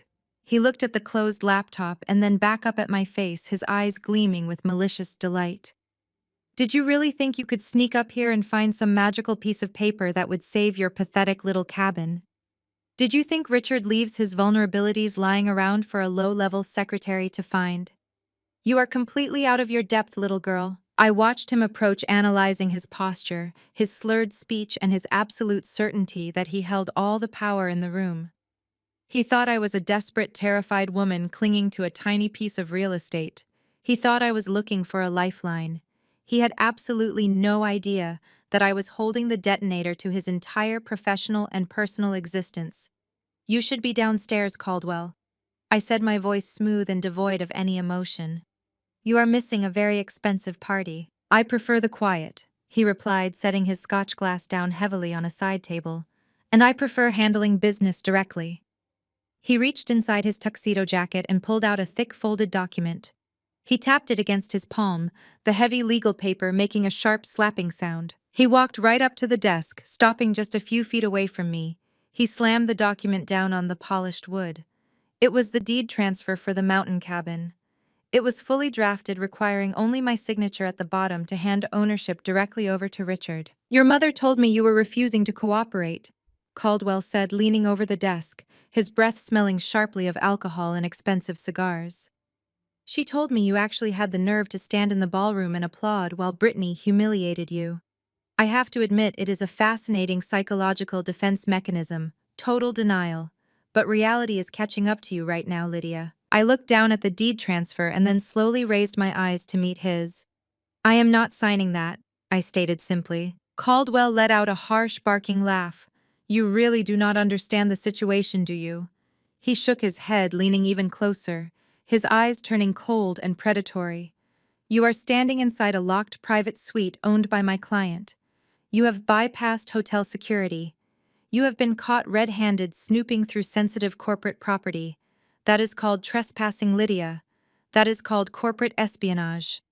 He tapped a thick manicured finger directly on the signature line of the document. Here is what is going to happen. Caldwell whispered, his voice dropping to a dangerous, gravelly register. You are going to pick up a pen, and you are going to sign this deed right now. You are going to sign away that cabin and walk out of this hotel with absolutely nothing. If you hesitate for even 1 second, I am picking up this phone. I will call the police. I will have hotel security drag you out of this building in handcuffs in front of 300 of Chicago's most elite citizens. I will ruin whatever pathetic career you have left, and I will make sure you spend the next 5 years fighting criminal trespassing charges. Sign the paper, Lydia. Right now. I looked down at the heavy parchment paper of the deed transfer resting on the mahogany desk. My name was typed neatly at the bottom next to a blank line waiting for my signature. I did not reach for the pen. Instead, I looked back up at Caldwell. His face was flushed with cheap victory and expensive scotch. He stood blocking the only exit, holding his phone like a loaded weapon. You know, Caldwell, I said, my voice dropping to a conversational murmur. I have always admired your legal strategy. You have a reputation in this city. People say you are the man who can make any financial inconvenience disappear. You structured my father's initial public offering. You handled the acquisition of his entire logistics fleet. You are not just his attorney. You are the architect of his entire empire. Caldwell puffed out his chest slightly. His ego was a massive, fragile balloon, and I was holding the needle. He lowered his phone a fraction of an inch, a smug smile stretching across his face. It is good to see you finally showing some respect, Lydia, he said, taking another slow sip of his drink. Your father is a powerful man, but he requires guidance. He needs a steady hand at the wheel to navigate the complexities of corporate law. I protect his interests. That is why I am telling you to sign the paper. I am protecting you from making a catastrophic mistake. I smiled, folding my hands together and resting them on the desk. You are certainly thorough, I replied. But I do wonder about your risk assessment. For instance, when you advise a client on asset restructuring, do you ever worry about the federal implications? Caldwell frowned. His smile slipped just a fraction. What are you talking about? I tilted my head, studying him with clinical precision. I am talking about the Employee Retirement Income Security Act, specifically the statutes regarding fiduciary duties and the misappropriation of pension funds. It is a fascinating area of corporate law, do you not agree? And then there is the Securities and Exchange Commission Rule 10b-5 regarding the employment of manipulative and deceptive devices to defraud investors. The color completely drained from Caldwell's face. The flush of alcohol vanished, replaced by a sickly pale gray. His grip on his scotch glass tightened so hard his knuckles turned white. He stopped leaning against the door and stood up perfectly straight. I took a step toward him. I kept my voice incredibly soft, forcing him to strain to hear me. If a hypothetical attorney were to draft documents routing an entire employee pension fund into an offshore Cayman account, I continued, my eyes locking onto his. And if that hypothetical attorney were to create fake vendor invoices to wash that stolen money to fund his client's lavish personal lifestyle, well, that would not just be a civil dispute. That would be federal fraud. That would carry a mandatory minimum sentence. That hypothetical attorney would lose his license, his firm, and his freedom. Caldwell opened his mouth, but no sound came out. His chest was rising and falling rapidly. The absolute certainty he had possessed just 3 minutes ago was completely gone. He was staring at me as if I had just transformed into a monster right in front of his eyes. He glanced nervously toward the desk where his laptop sat closed. He looked back at me, his mind frantically racing, trying to figure out exactly what I had seen and what I could prove. You are bluffing, he whispered, his voice trembling slightly. You are a secretary. You do not know anything about corporate finance. I did not argue with him. I did not need to prove anything to a dead man. I picked up my small black clutch from the edge of the desk. I walked directly toward him. He was a large man, but as I approached, he instinctively took a step back, his self-preservation overriding his arrogance. He moved away from the door. I reached out and grasped the heavy brass handle. I turned it and pulled the oak door open, letting the muffled sound of the jazz band flood back into the quiet suite. I paused in the doorway and looked over my shoulder at the terrified attorney. See you in court, Mr. Caldwell, I said, my tone perfectly pleasant. Make sure your malpractice insurance is paid up. I stepped out into the hallway and let the door click shut behind me, leaving him alone with his scotch and his impending doom. I walked down the plush corridor of the Drake Hotel, feeling entirely untethered from the opulent reality around me. I passed through the lobby, ignoring the lingering socialites and the obsequious hotel staff. The crisp, cold Chicago air hit my face the moment I pushed through the revolving glass doors. It felt clean and sharp. I hailed a cab, standing on the curb while the sounds of the city washed over me. The ride back to my apartment was a blur of neon lights and wet pavement. I sat in the back seat, resting my head against the cold window. I had the flash drive securely tucked into my purse. I had the photographs of the physical ledgers stored in a secure cloud server. I had everything I needed to destroy Caldwell and send my father to a federal penitentiary. But the criminal charges were secondary. The financial execution was my primary objective. I paid the driver and walked up the 3 flights of stairs to my modest apartment. I unlocked the door and stepped inside. The space was small, quiet, and sparsely decorated. It was a stark contrast to the grand ballroom I had just left, but it was mine. I walked over to the kitchen counter and dropped my keys into a small ceramic bowl. I opened my laptop and woke the screen. It was 11:45 in the evening. I logged into the Apex Holdings Secure Executive Portal. The dashboard loaded, displaying the active status of Richard Wilson's commercial debt portfolio. The massive red numbers blinked steadily, indicating the total amount in default. I had issued the formal notice of default exactly 14 days ago. Under the strict terms of the predatory loan agreement Richard had signed with Obsidian Capital before I acquired it, he was granted exactly a 14-day grace period to cure the default. If he failed to produce the entire outstanding balance by midnight on the 14th day, the foreclosure protocol would automatically activate. There would be no extensions. There would be no negotiations. The system was designed to be absolute and merciless. I sat on a simple wooden stool at my kitchen island and watched the digital clock on the corner of my screen. It was 11:50. Richard was likely still at the Drake Hotel, basking in the afterglow of his expensive charade. He was probably shaking hands with his investors, telling them about his brilliant plans for the upcoming fiscal quarter. He had completely ignored the default notice, treating it as a clerical error. He had chosen to throw a party instead of auditing his own accounts. 11:55. I poured myself a glass of cold water and took a slow sip. My heart was beating with a steady rhythmic thud. I felt no guilt. I felt no hesitation. They had engineered their own destruction through sheer arrogance and unbridled greed. I was simply the mechanism delivering the consequences they had evaded for decades. 11:58. I pulled up the secondary monitoring screen. It was linked directly to the commercial banking networks that held my father's operational accounts. I wanted to watch the exact moment his financial life support was severed. 11:59. The seconds ticked by, agonizingly slow. I thought about Brittany standing in the spotlight, trying to use my trauma as a punchline for her wealthy friends. I thought about my mother smiling at my pain. I thought about my father mocking my career while secretly stealing from his own employees to fund his facade. The clock struck 12. The screen refreshed instantly. The status indicator on the Apex Holdings dashboard shifted from yellow to a solid glowing red. The word foreclosure flashed across the top of the portfolio file. The grace period had officially expired. The execution orders I had prepared were automatically released into the federal banking system. I watched the secondary monitoring screen as the automated commands hit Richard's commercial accounts. It happened in real time. The primary operating accounts for his logistics fleet were instantly frozen. The massive credit lines he used to maintain cash flow were permanently locked. The asset seizure protocols were initiated, tagging the commercial vehicles, the warehouse properties, and the Oak Brook estate for immediate repossession. His financial empire was officially dead.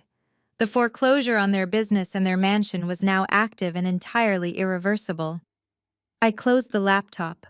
The glow of the screen vanished, plunging my small apartment into darkness. The deed was done. I stood up, walked to my bedroom, and went to sleep with the profound peacefulness of a woman who had just balanced the scales of the universe. I slept deeply and dreamlessly for the first time in weeks.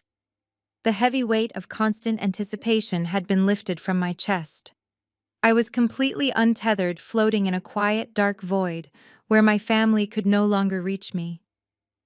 At 6 o'clock the next morning, the absolute silence of my apartment was shattered. A violent, furious pounding rattled my front door. The blows were heavy and erratic, shaking the doorframe and echoing loudly through the small hallway. It was not a polite knock. It was the desperate, aggressive hammering of someone who was completely losing their mind. I opened my eyes, staring at the ceiling. The pounding intensified, accompanied by a muffled, hoarse voice shouting from the other side of the deadbolt. "Lydia! Open this door right now! Lydia!" I slowly sat up and threw off the covers. I did not rush. I walked out of my bedroom and stood in the small living room, looking at the front door as it vibrated under another heavy strike. It was Richard. His voice was raw and stripped of all its usual polished arrogance. He sounded like a cornered animal. "Open the door, Lydia," he roared, his fist slamming against the wood. "I know you are in there. What did you do? What the hell did you do?" I unlocked the deadbolt and pulled the door open just a few inches. Richard did not wait for an invitation. He shoved his shoulder against the painted wood, forcing his way into my small living room with the brute momentum of a desperate man. The heavy door slammed against the interior wall, shaking the picture frames I had hung just weeks before. I stumbled backward, playing the role of the startled, intimidated daughter. Richard stood in the center of my rug, gasping for air. The transformation was shocking. Less than 8 hours ago, he had been the undisputed king of the grand ballroom at the Drake Hotel, sipping vintage champagne and accepting the adulation of Chicago's elite. Now he looked like a man who had spent the night sleeping in an alley. His custom tuxedo jacket was gone. The crisp white dress shirt he wore was heavily wrinkled and soaked with sweat at the collar. His expensive silk bow tie hung loose and unraveled around his neck like a broken noose. His breathing was harsh and ragged, filling the quiet space of my apartment. His eyes were bloodshot, darting frantically around my modest living room, as if expecting to find a team of federal agents hiding behind the curtains. "What did you do?" he demanded, his voice a ragged, breathless hiss. He pointed a trembling manicured finger directly at my face. "You spoke to Caldwell. You did something to the accounts. Everything is frozen, Lydia. Every single line of credit is locked. The logistics fleet, the operating capital, the payroll accounts. The bank is saying I am in total default. They are threatening immediate foreclosure on the Oakbrook house." I wrapped my arms around my waist, letting my hands tremble slightly. I looked away from him, focusing on the floorboards. "I do not know what you are talking about, Dad," I whispered, injecting a thick layer of manufactured panic into my voice. "I did not do anything to your accounts. How could I? I am just a secretary. You said so yourself." Richard stared at me, his chest heaving. His bloodshot eyes searched my face, looking for any sign of deception. He saw only the wide-eyed, fearful expression he had conditioned me to wear for 33 years. The rigid, aggressive posture he had stormed in with began to slowly deflate. The raw, blind panic in his eyes shifted as his narcissistic survival instincts took over. He realized that screaming at me was not going to solve his immediate crisis. He needed something from me. He needed the only tangible asset he thought he could quickly liquidate.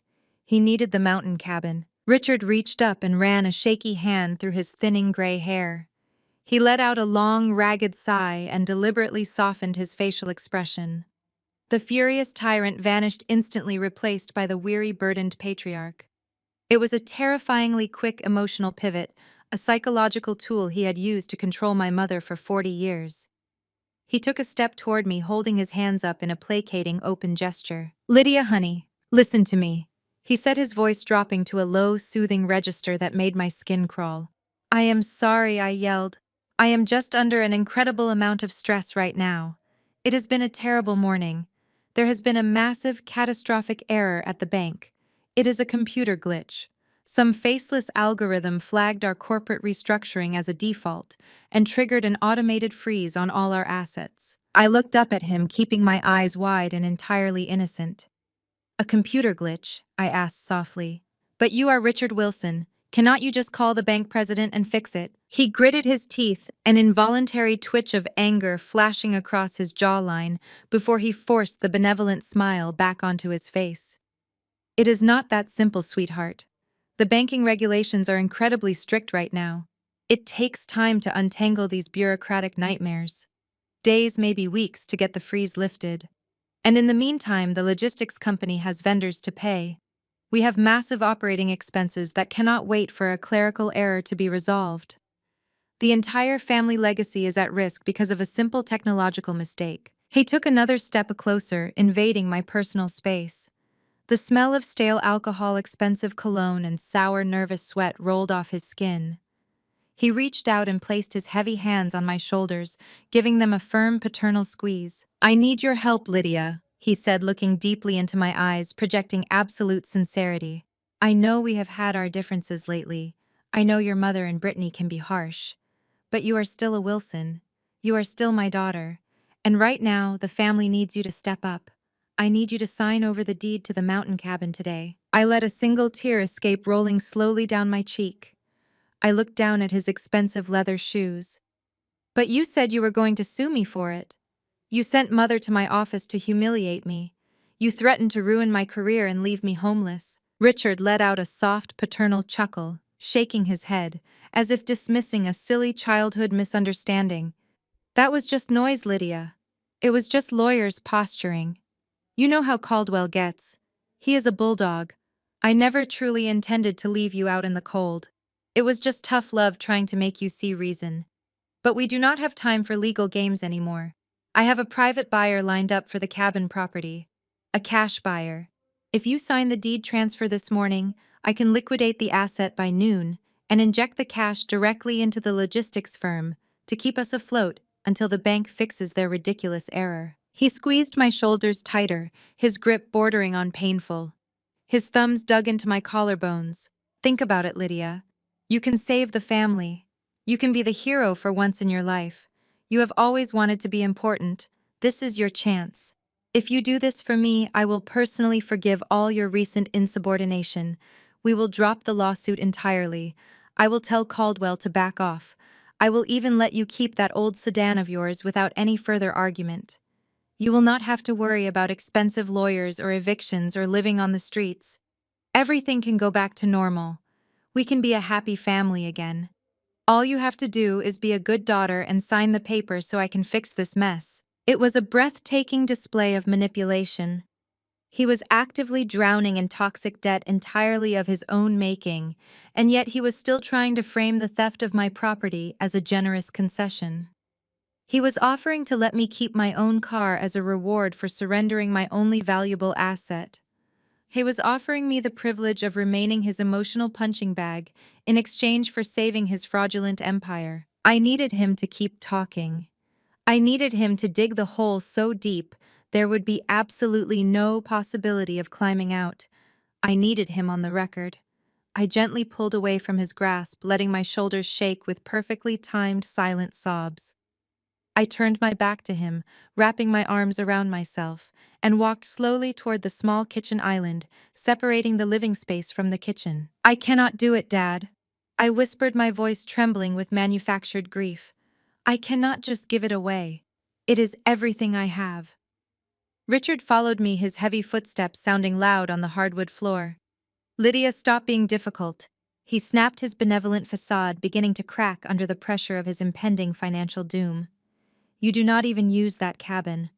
It is sitting empty while the family business is facing a totally unearned crisis.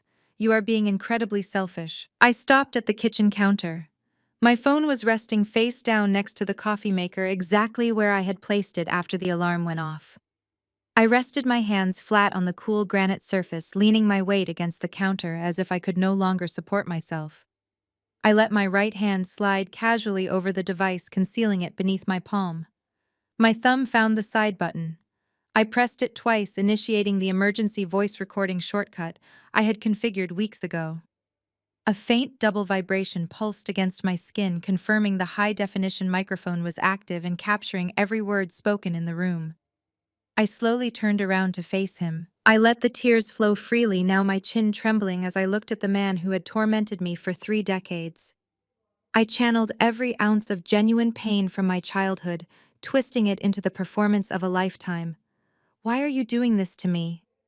I asked, my voice cracking with absolute desperation. Why do you always take everything from me and give it to her? You know the cabin is legally mine. Grandfather left it to me. And you know Brittany is stealing from you. Richard froze. The demand for the deed died on his lips. His eyes narrowing into dark, furious slits. What did you just say? I gripped the edge of the granite counter, acting completely broken and defeated. I said you know Brittany is stealing from you. I whispered, shaking my head sadly. I saw the invoices, Dad. I saw the receipts for the engagement party. She is draining the company accounts to buy white orchids and vintage champagne while you are begging me for my only piece of property. Why are you punishing me for her greed? Why am I always the one who has to bleed so Brittany can shine? The trap was perfectly set. I had challenged his absolute authority. I had insulted his golden child, and I had dared to suggest that he was a clueless victim of his own daughter's manipulation. It was the ultimate, unforgivable insult to a man whose entire identity was built on absolute control and supreme intellectual arrogance. He could not tolerate being perceived as weak or ignorant, especially not by the daughter he considered entirely worthless. He could not maintain the loving, desperate father act for another second. The benevolent mask completely shattered, revealing the cold, calculating monster lurking beneath. Richard let out a harsh, cruel bark of laughter. He took a final step toward me, stopping just inches away. He looked down at me with an expression of such profound and absolute contempt that it would have shattered the old Lydia into a million pieces. Richard let out a harsh, cruel bark of laughter. He took a final step toward me, stopping just inches away.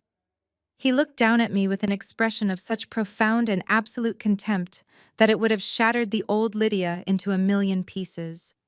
The false warmth, the paternal concern, the desperate pleading, it all evaporated in a single breath.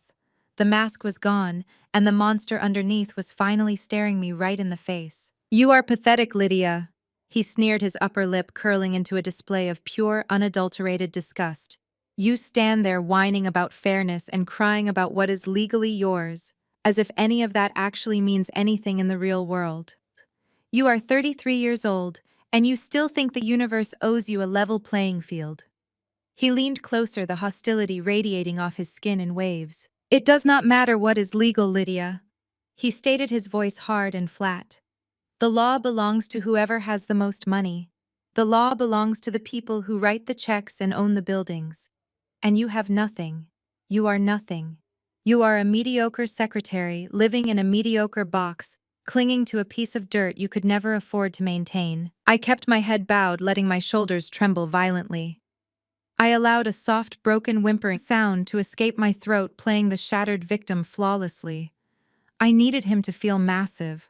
I needed him to feel like a god. "Do not look at me like that." Richard snapped, his voice dripping with venom. "You want the truth. Fine, I will give you the brutal, honest truth since you seem so desperate for it. Yes, Brittany is bleeding the accounts dry. Yes, she is careless and she is greedy and she makes incredibly expensive mistakes. But do you want to know the difference between you and your sister? Brittany is a winner. She has a brilliant future ahead of her. She is going to marry into one of the most powerful families in Chicago. She is going to elevate this family name, and she is going to carry the Wilson legacy forward into rooms you are not even allowed to clean." He jabbed a thick finger toward my chest. "You, on the other hand, are a dead end. You have always been a dead end. I need that mountain house to cover Brittany's mistakes, because her mistakes are worth fixing. Her future is worth protecting. Yours is not. It is your duty as the lesser daughter to take the fall for this family.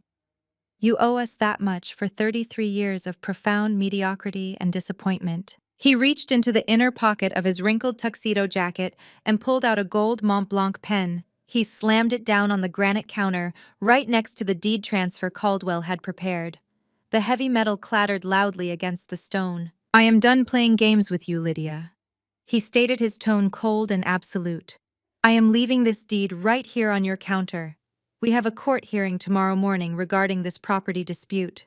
I expect you to walk into that courtroom with this document fully signed and properly notarized, handing the cabin over to me without a single word of protest. If you do not, I swear to God, I will spend every last dime I have left destroying you. I will make sure you never work in this city again. I will bury you in so much legal debt you will be begging to live on the streets." He did not wait for an answer. He did not need one. In his mind, he had already won. He had crushed the rebellion, stomped on the uprising, and put the family scapegoat firmly back in her proper place. He turned on his heel and strode aggressively out of my apartment. The heavy front door slammed shut behind him with a violent finality that rattled the picture frames on the walls. I stood frozen by this kitchen island for exactly 10 seconds, listening to his heavy footsteps recede down the hallway. I waited until I heard the distant electronic chime of the elevator arriving and the mechanical slide of the doors closing. The moment the building fell completely silent, the tears instantly vanished from my eyes. The trembling in my shoulders stopped abruptly. My posture straightened, shifting in a fraction of a second from a cowering, broken victim to a woman standing at the absolute height of her power.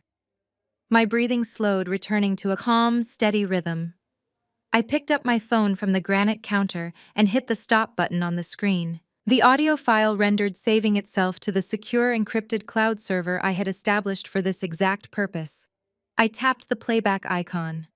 Richard's arrogant, sneering voice filled my quiet kitchen, crystal clear and perfectly preserved. "It is your duty as the lesser daughter to take the fall." I smiled. It was the most beautiful sound I had ever heard. He had just handed me a recorded confession of financial extortion and profound familial malice.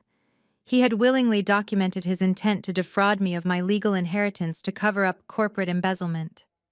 He had driven the final absolute nail into his own coffin, and he had done it with a smile on his face. I did not go back to sleep. I moved through my apartment with cold clinical efficiency. I showered, washed away the physical memory of his presence, and changed into a sharp, tailored charcoal suit. I left my apartment before the sun even began to rise over the Chicago skyline. I took a private car directly to the sleek glass and steel tower that housed Vanguard Acquisitions. As a premier subsidiary of Apex Holdings, Vanguard served as the tactical strike unit for our most aggressive and complex corporate takeovers. It was my designated staging ground for the day. The building was a fortress of wealth and secrecy. The Vanguard offices were completely empty at 5 in the morning. The motion sensor lights flickered to life in a cascading wave as I walked down the long, silent corridors toward my executive suite. The air was cool and smelled faintly of ozone and expensive carpet cleaner. I sat down at my massive glass desk and booted up the secure terminal. It was time to manufacture the ammunition. I spent the next 6 hours meticulously compiling the arsenal that would annihilate the Wilson Empire. The high-speed industrial printers in the secure copy room whirred to life, churning out hundreds of pages of undeniable catastrophic truth. I arranged the documents into 3 massive separate stacks on the polished glass surface of my conference table. The first stack was the financial guillotine. It contained the complete unredacted foreclosure documents from Apex Holdings. It detailed the exact minute the midnight default had triggered the asset seizure protocols. It documented the total freezing of Richard's logistics fleet, his operational capital, and his personal bank accounts. It was the undeniable verified proof that he was entirely destitute. The money he thought he could use to destroy me no longer existed. The second stack was the legal execution. It held the high-resolution photographs of the physical ledgers from the Palmer suite and the printed emails between Richard and Attorney Caldwell. It was a step-by-step manual of federal pension fraud. It outlined the offshore routing numbers, the fake vendor invoices, and the deliberate conspiracy to loot employee retirement funds. It was the exact paperwork required to send my father to a federal penitentiary and ensure Caldwell was disbarred and publicly disgraced. The third stack was the personal annihilation. It was the certified printed transcripts of the high-definition audio recording I had captured in my kitchen that morning. It documented every cruel extortionist threat Richard had made, perfectly outlining his intent to blackmail me. It laid bare the toxic, rotting core of the Wilson family for any judge or jury to read. I stood over the conference table, running my fingertips lightly across the crisp white edges of the paper. This was not just a legal defense strategy. It was a complete systematic obliteration of everything they held dear. I was taking their money, their reputation, their freedom, and their arrogant belief that they were untouchable. I picked up a single unmarked heavy stock manila folder. I carefully gathered the 3 stacks of paper aligning the edges perfectly and slid them into the folder. I sealed the brass clasp. The folder was heavy. It possessed a dense physical weight that perfectly mirrored the absolute devastation contained inside it. The heavy oak doors of the courtroom swung open with a slow, deliberate groan. The ambient noise of the hallway faded away as I stepped onto the polished hardwood floor of the gallery. The transition from the cold digital environment of Vanguard Acquisitions to the warm wood-paneled tradition of the municipal courthouse was jarring, but deeply satisfying. The narrative had looped perfectly back to the present moment. The circle was complete. We were back to the exact second this entire operation had been building toward. The courtroom was bright and imposing. The afternoon sun filtered through the high-arched windows, casting long, dramatic shadows across the wooden pews. I walked slowly down the center aisle, my heels clicking softly against the floor. I held the unmarked manila folder loosely at my side. They were already there. Richard sat at the defendant's table wearing a freshly pressed navy suit, his posture radiating supreme, unearned confidence. He believed the bank error was currently being sorted out by his financial team. He believed he had successfully broken my spirit this morning in my kitchen. Beside him, Attorney Caldwell leaned back in his leather chair, whispering something to Richard with a smug, greasy smile. Caldwell believed his pathetic threats in the Palmer suite had completely neutralized me. Behind them, sitting in the first row of the gallery, My mother and Brittany watched the proceedings with expressions of profound boredom. Patricia wore her signature pearls, looking slightly annoyed that she had to endure the smell of a public building. Brittany was checking her phone, her perfectly manicured fingers flying across the screen, entirely unconcerned with the legal theater happening around her. They all believed this was a simple temporary formality. They thought this was a quick legal slaughter before a celebratory late lunch at the country club. I reached the plaintiff's table and took my seat. I placed the heavy manila folder on the smooth wooden surface directly in front of me. I folded my hands calmly on top of it. Richard caught my eye from across the aisle. He offered a small, condescending smirk and tapped his breast pocket, a silent, arrogant reminder of the unsigned deed he fully expected me to surrender to the judge.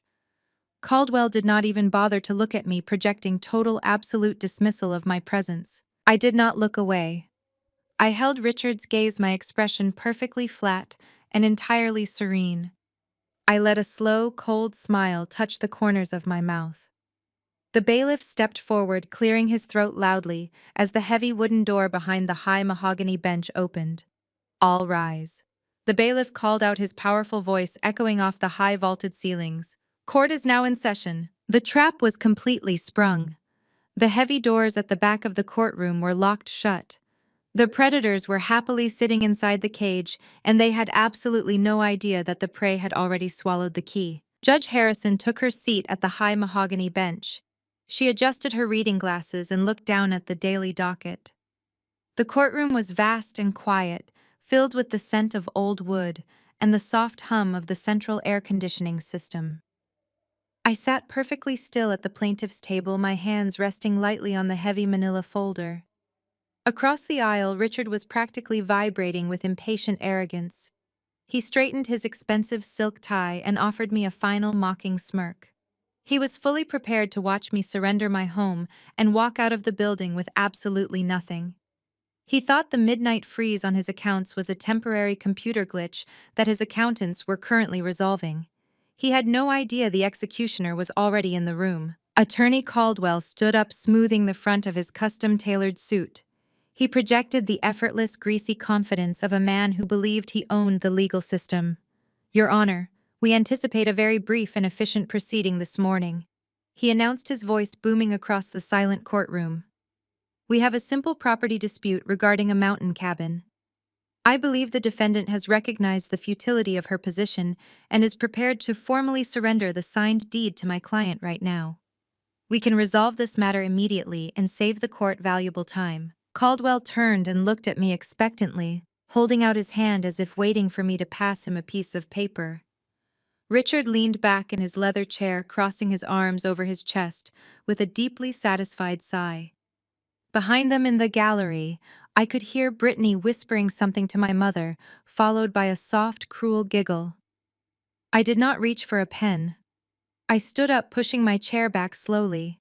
The legs scraped against the polished hardwood floor, breaking the expectant silence. "I have no such intention, Your Honor," I stated, my voice perfectly calm and echoing clearly through the large, imposing room. "I do, however, have a critical motion to file with the court this morning." Caldwell rolled his eyes, letting out a loud, theatrical sigh of annoyance. "Your Honor, I object. This is a blatant stall tactic.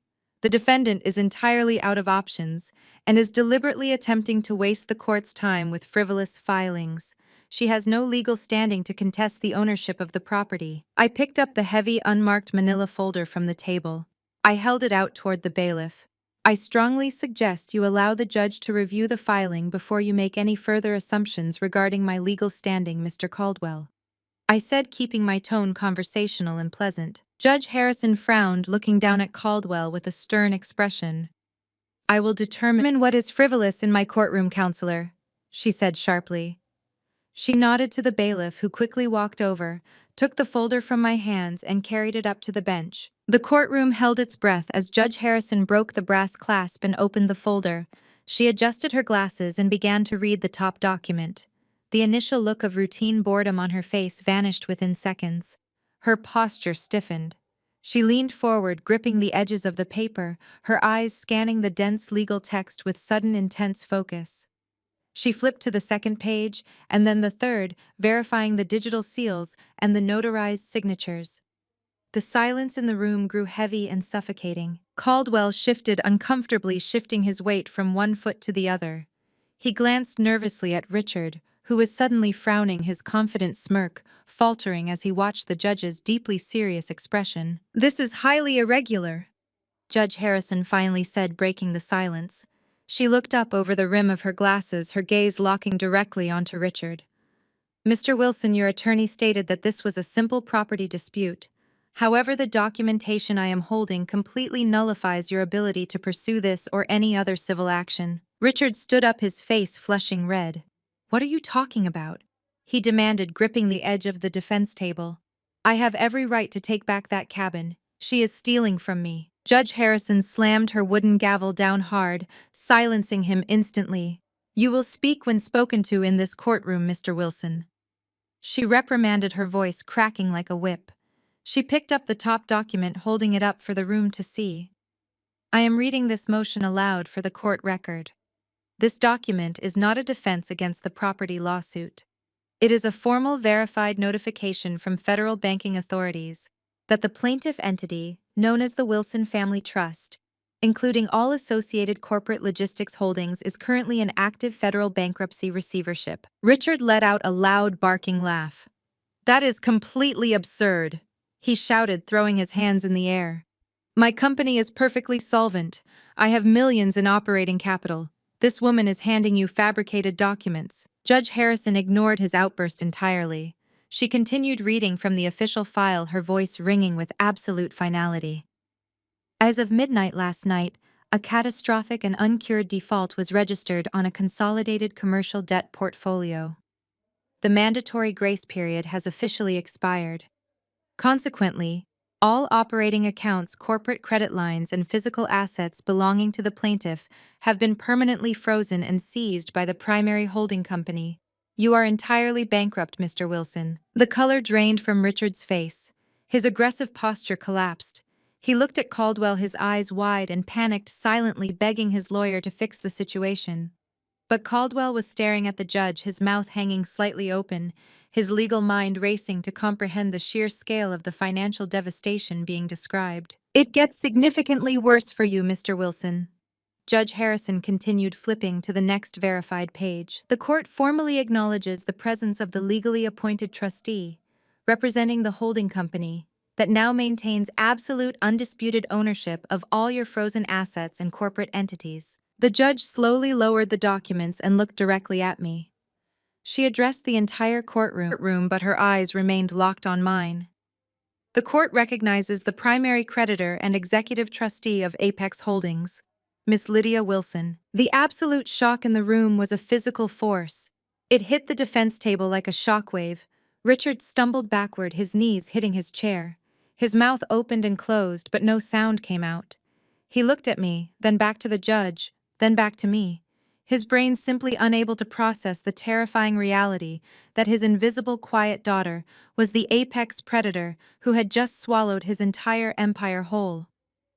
In the gallery behind him, my mother let out a sharp, strangled gasp, dropping her expensive leather handbag onto the floor where the contents spilled across the wood. Caldwell realized his own survival was suddenly at stake. He slammed his fist onto the table, trying to regain control of the narrative through sheer volume and intimidation. "Your Honor, this is a massive, fraudulent conspiracy," he yelled, pointing a shaking finger at me. "This woman is a disgruntled, estranged daughter, attempting to extort her own father through manipulated banking records. I demand she be sanctioned, taken into custody, and investigated for corporate espionage immediately." I did not panic. I did not flinch. I let Caldwell finish his desperate little speech. Then I picked up the second stack of papers from my table. I walked slowly across the center aisle, stepping right up to the defense table. Richard shrank back into his chair, but Caldwell stood his ground, glaring at me with raw hatred. I slapped the thick stack of printed emails and high-resolution photographs directly onto the wood right in front of Caldwell's hands. "If you proceed with this civil suit, Mr. Caldwell," I said, keeping my voice low, steady, and completely terrifying, I am legally obligated as the primary creditor and executive trustee of my father's seized estate to report you directly to the Bar Association and the Securities and Exchange Commission for facilitating and orchestrating massive federal pension fraud. Caldwell froze. He looked down at the top page resting on the table.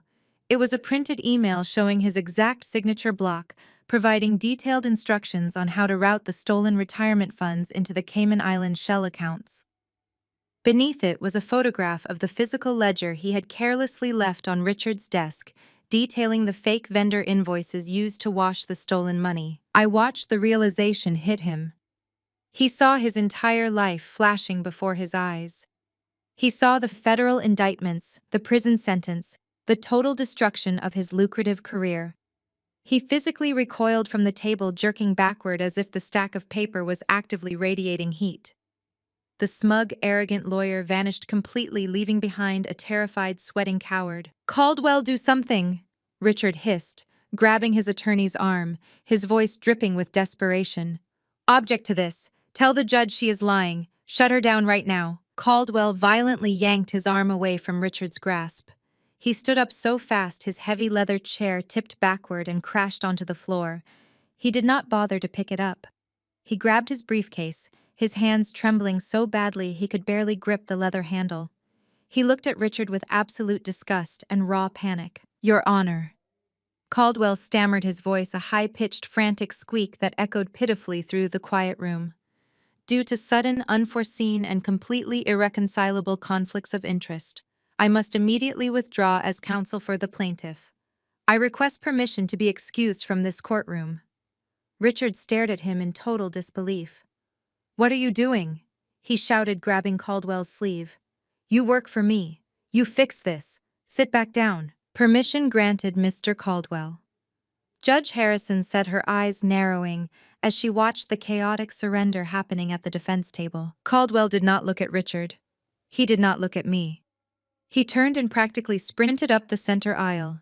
He shoved past the heavy wooden swinging doors at the back of the courtroom, abandoning his client, his reputation, and his entire professional life to save himself.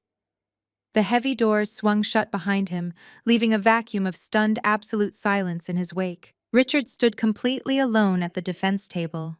He looked around the large, imposing room. He looked up at the judge sitting on the bench. He looked back at his wife and his golden child sitting frozen in the gallery. And finally he looked at me. The brutal reality of his situation was finally penetrating the thick, rotting armor of his narcissism. He was not just facing a temporary bank error. He had been completely outmaneuvered, systematically dismantled, and stripped of every single asset he possessed by the daughter he had spent 33 years calling a pathetic failure. "Your Honor." Richard started, his voice weak, shaking, and stripped of all its commanding authority. "There has been a terrible mistake. My accounts, my company, my entire life, I built it from nothing. You cannot just let her take it. She is a thief. She is stealing my legacy." Judge Harrison picked up her wooden gavel. Her expression was cold and entirely devoid of any sympathy. "There is no mistake, Mr. Wilson.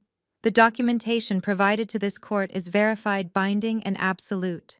You do not possess the legal standing, the financial solvency, or the authority to pursue this or any other civil action regarding the mountain property.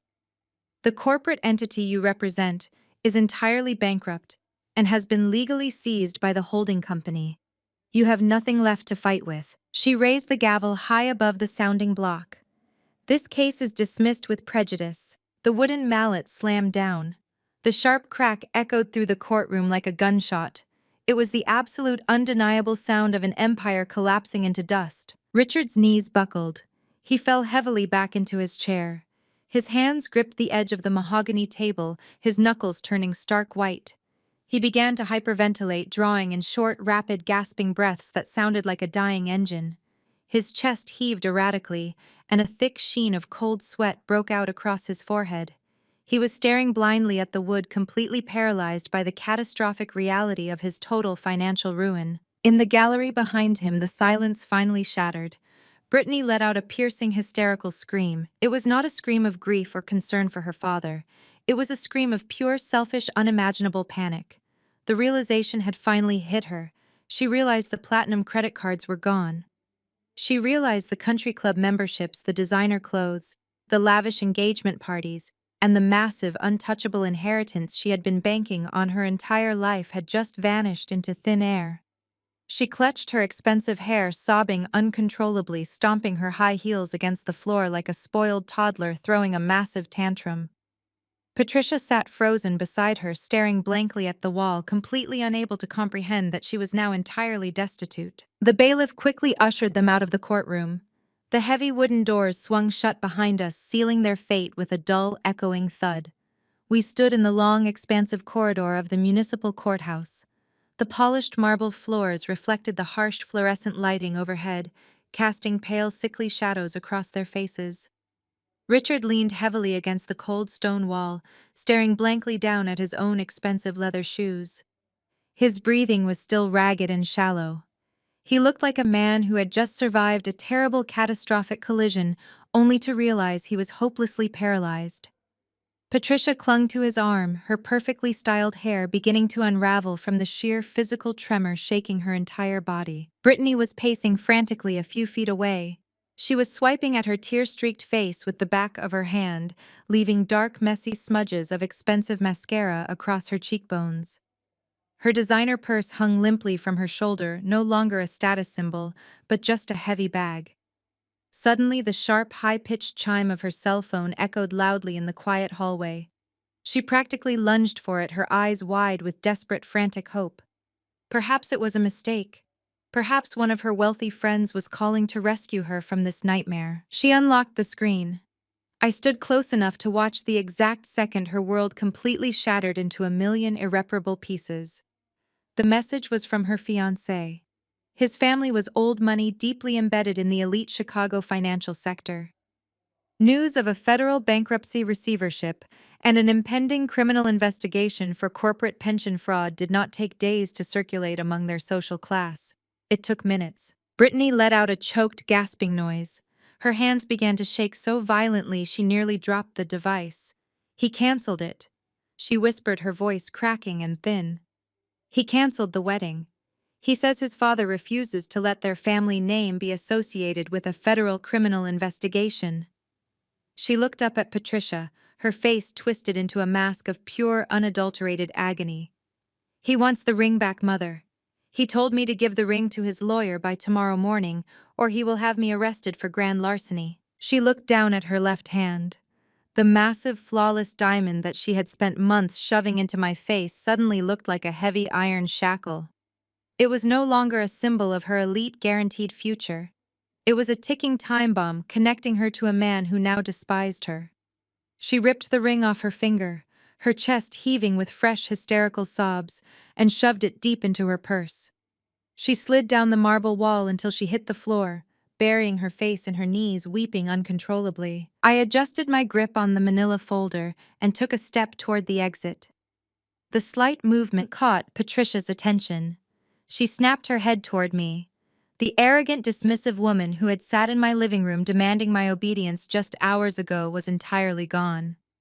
In her place was a terrified, desperate shell of a person, realizing for the first time in her pampered life that there was no safety net to catch her fall. She lunged forward, closing the distance between us in two frantic strides. She grabbed my forearm with both hands, her manicured nails digging painfully into the fine fabric of my charcoal suit. Her face was inches from mine, wet with tears, and contorted with blind, overwhelming panic. "Lydia, please." Patricia sobbed, her voice echoing shrilly down the courthouse corridor, drawing the attention of passing clerks. "You have to stop this. You are the CEO now. You own the holding company. You control all the assets. You can fix this right now. You can just cancel the bankruptcy and give it all back." She was shaking my arm, her grip tightening with a frantic, desperate energy. She looked up at me with wide, pleading eyes. "Think about what you are doing, Lydia," she pleaded, her voice breaking into a high-pitched whine. "You cannot let them take the Oakbrook house. It is our home. Where are we supposed to go? How are we supposed to live? We have absolutely no money. The bank accounts are entirely frozen. You cannot just leave us on the street like common criminals. We are your family, Lydia. We are your blood. You have to save us." It was a fascinating display of complete psychological collapse. For over 3 decades, Patricia had stood by and watched Richard emotionally and financially abuse me. She had actively participated in my alienation, making sure I always knew I was a secondary citizen in my own home. She had treated me like a defective servant whose only purpose was to absorb the negativity of the household. And now, with her entire fake reality burning to the ground, she was shamelessly demanding my loyalty. She actually believed the biological tie she had weaponized against me my entire life would somehow magically compel me to rescue her from a disaster of her own making. I did not raise my voice. I did not yell or display a single ounce of anger or vindictiveness. I looked down at her hands gripping my arm and felt absolutely nothing. No pity, no guilt, no lingering sense of familial obligation. The emotional cord that had bound me to these people had been cut permanently. I reached over with my free hand and calmly pried her fingers off my sleeve one by one. I pushed her hands away, letting my arm drop back to my side. I smoothed the wrinkled fabric of my suit jacket, deliberately creating physical and emotional space between us. I looked directly into her terrified, weeping eyes. "You told me family means making sacrifices for the greater good," I said, keeping my voice perfectly level and entirely devoid of warmth. "I am simply following the rules you established for this family." Patricia stared at me, her mouth opening and closing in silent shock, completely unable to formulate a response to her own toxic philosophy being used against her. "My greater good is liquidating every single one of your assets to pay back the innocent employees whose pension funds your husband stole." I continued, my tone as cold and hard as the marble floor beneath our feet. "The Oakbrook mansion no longer belongs to you. The cars, the jewelry, the art collection, it all belongs to the Apex Holding Trust now. You have exactly 24 hours to vacate my property. If you or Richard or Brittany are found on the premises after that time, I will have you forcibly removed by law enforcement for criminal trespassing." I did not wait for a response or another plea. I turned my back on them and walked away. I did not look over my shoulder as I pushed through the heavy glass exit doors and stepped out into the bright, crisp Chicago afternoon. I left them standing in the cold hallway to face the absolute ruin of their own making. The dismantling of this Wilson empire was executed with surgical precision over the following weeks. Richard never recovered from the shock. His logistics company was immediately dissolved by the bankruptcy courts. Every truck, every warehouse, every corporate contract was liquidated at public auction to satisfy the massive debts he had accumulated. The federal authorities did not show him any mercy. The evidence of pension fraud was undeniable and comprehensive. He was indicted on multiple counts of federal embezzlement and wire fraud. His days of sipping vintage champagne at the Drake Hotel were permanently replaced by humiliating public court appearances and meetings with overworked public defenders, trying to negotiate a plea deal that would keep him out of a federal penitentiary for the rest of his natural life. Caldwell faced a similar absolute destruction. The Bar Association moved swiftly upon receiving the documented evidence of his complicity in the corporate fraud. He was formally disbarred, stripped of his license to practice law, and publicly disgraced in the legal community. The SEC seized his personal assets, freezing his accounts, and leaving the arrogant bulldog lawyer entirely ruined, and facing his own separate federal charges for financial conspiracy. Brittany was forced to face the real world without her platinum credit cards or her father's toxic financial protection. With her engagement shattered, and her socialite friends instantly blocking her number upon hearing the news, she had no choice but to find employment to survive. The girl who used to spend her afternoons trying on $1,000 shoes was now working a minimum wage retail job at a discount clothing store in a strip mall. She had to take the public bus to get to her shifts. She spent her days folding cheap sweaters, sweeping floors, and enduring the complaints of angry, demanding customers, her feet aching in cheap shoes, her designer dreams completely reduced to ash. Patricia suffered perhaps the most agonizing fate for a woman obsessed with social status.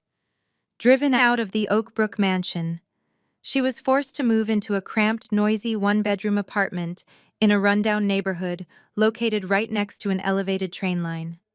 The deafening rattle of the commuter trains shook her thin walls every 20 minutes, day and night. She tried reaching out to her old friends, seeking charity or a place to stay, but she was completely shunned by the country club elite she had spent her life trying to impress. She became a social ghost, ignored and entirely forgotten by the very people she had valued over her own daughter. I sat on the wide wooden porch of my mountain cabin, letting the crisp, clean morning air fill my lungs. The sun was just beginning to rise over the distant pine tree line, casting a brilliant golden glow across the calm mirror-like surface of the lake below. I held a steaming mug of dark roast coffee in both hands, feeling the comforting heat seep into my palms. The silence of the mountain was profound and beautiful. My phone vibrated gently on the small wooden table next to my chair, breaking the quiet. I picked it up, checking the caller identification on the screen. It was David, my senior business partner at Vanguard Acquisitions. I swiped to answer, placing the phone against my ear. We just closed the restructuring deal on the downtown tech sector, Lydia. David said, his voice bright with professional satisfaction and genuine respect. The acquisition was completely successful. We are officially expanding the portfolio by 30% this quarter, and the initial projections look incredibly promising. Excellent work, David, I replied, taking a slow, savoring sip of my coffee. Process the integration protocols and initiate the new hiring phase. I will review the final contracts when I return to the office on Monday morning. I ended the call and set the phone back down on the table. I leaned back in my comfortable wooden chair, smiling as I watched the morning light dance across the rippling water. I took a deep breath of the mountain air. I was completely at peace. I had fought the hardest, most painful battle of my life against the people who were supposed to protect me, and I had won. I had successfully secured my future, my sanity, and my life from the very monsters who had tried to destroy it. The story of Lydia's triumph over her toxic family teaches us a profound lesson about the true nature of power and the absolute necessity of setting boundaries. For decades, Richard and Patricia weaponized the concept of family to demand blind loyalty, treating Lydia not as a daughter, but as a disposable asset to be sacrificed whenever it was convenient. They believed that emotional abuse, financial manipulation, and raw intimidation made them untouchable. However, true strength does not scream, and it does not rely on degrading others. Lydia's victory was born in the shadows of their arrogance. While they spent their time posturing and squandering their legacy, she quietly built her own empire. She understood that financial independence is the ultimate shield against extortion. More importantly, she learned that sharing DNA with someone does not obligate you to absorb their toxicity or pay for their crimes. When the breaking point finally arrived, Lydia did not resort to hysterics or empty threats. She let her father's supreme narcissism blind him to his own downfall, patiently capturing his malice as irrefutable evidence. She proved that the most devastating revenge against abusers is simply holding them strictly accountable for their own actions while remaining entirely unbothered by their panic. Walking away from the people who are supposed to love you can be agonizing, but protecting your peace, your future, and your integrity is always worth the cost. You are never obligated to set yourself on fire just to keep toxic relatives warm. Share your own experiences of establishing firm boundaries and breaking free from manipulative family members in the comments below. If Lydia's journey to ultimate justice resonated with you, please hit that like button and subscribe for more stories of strength, survival, and taking back your power.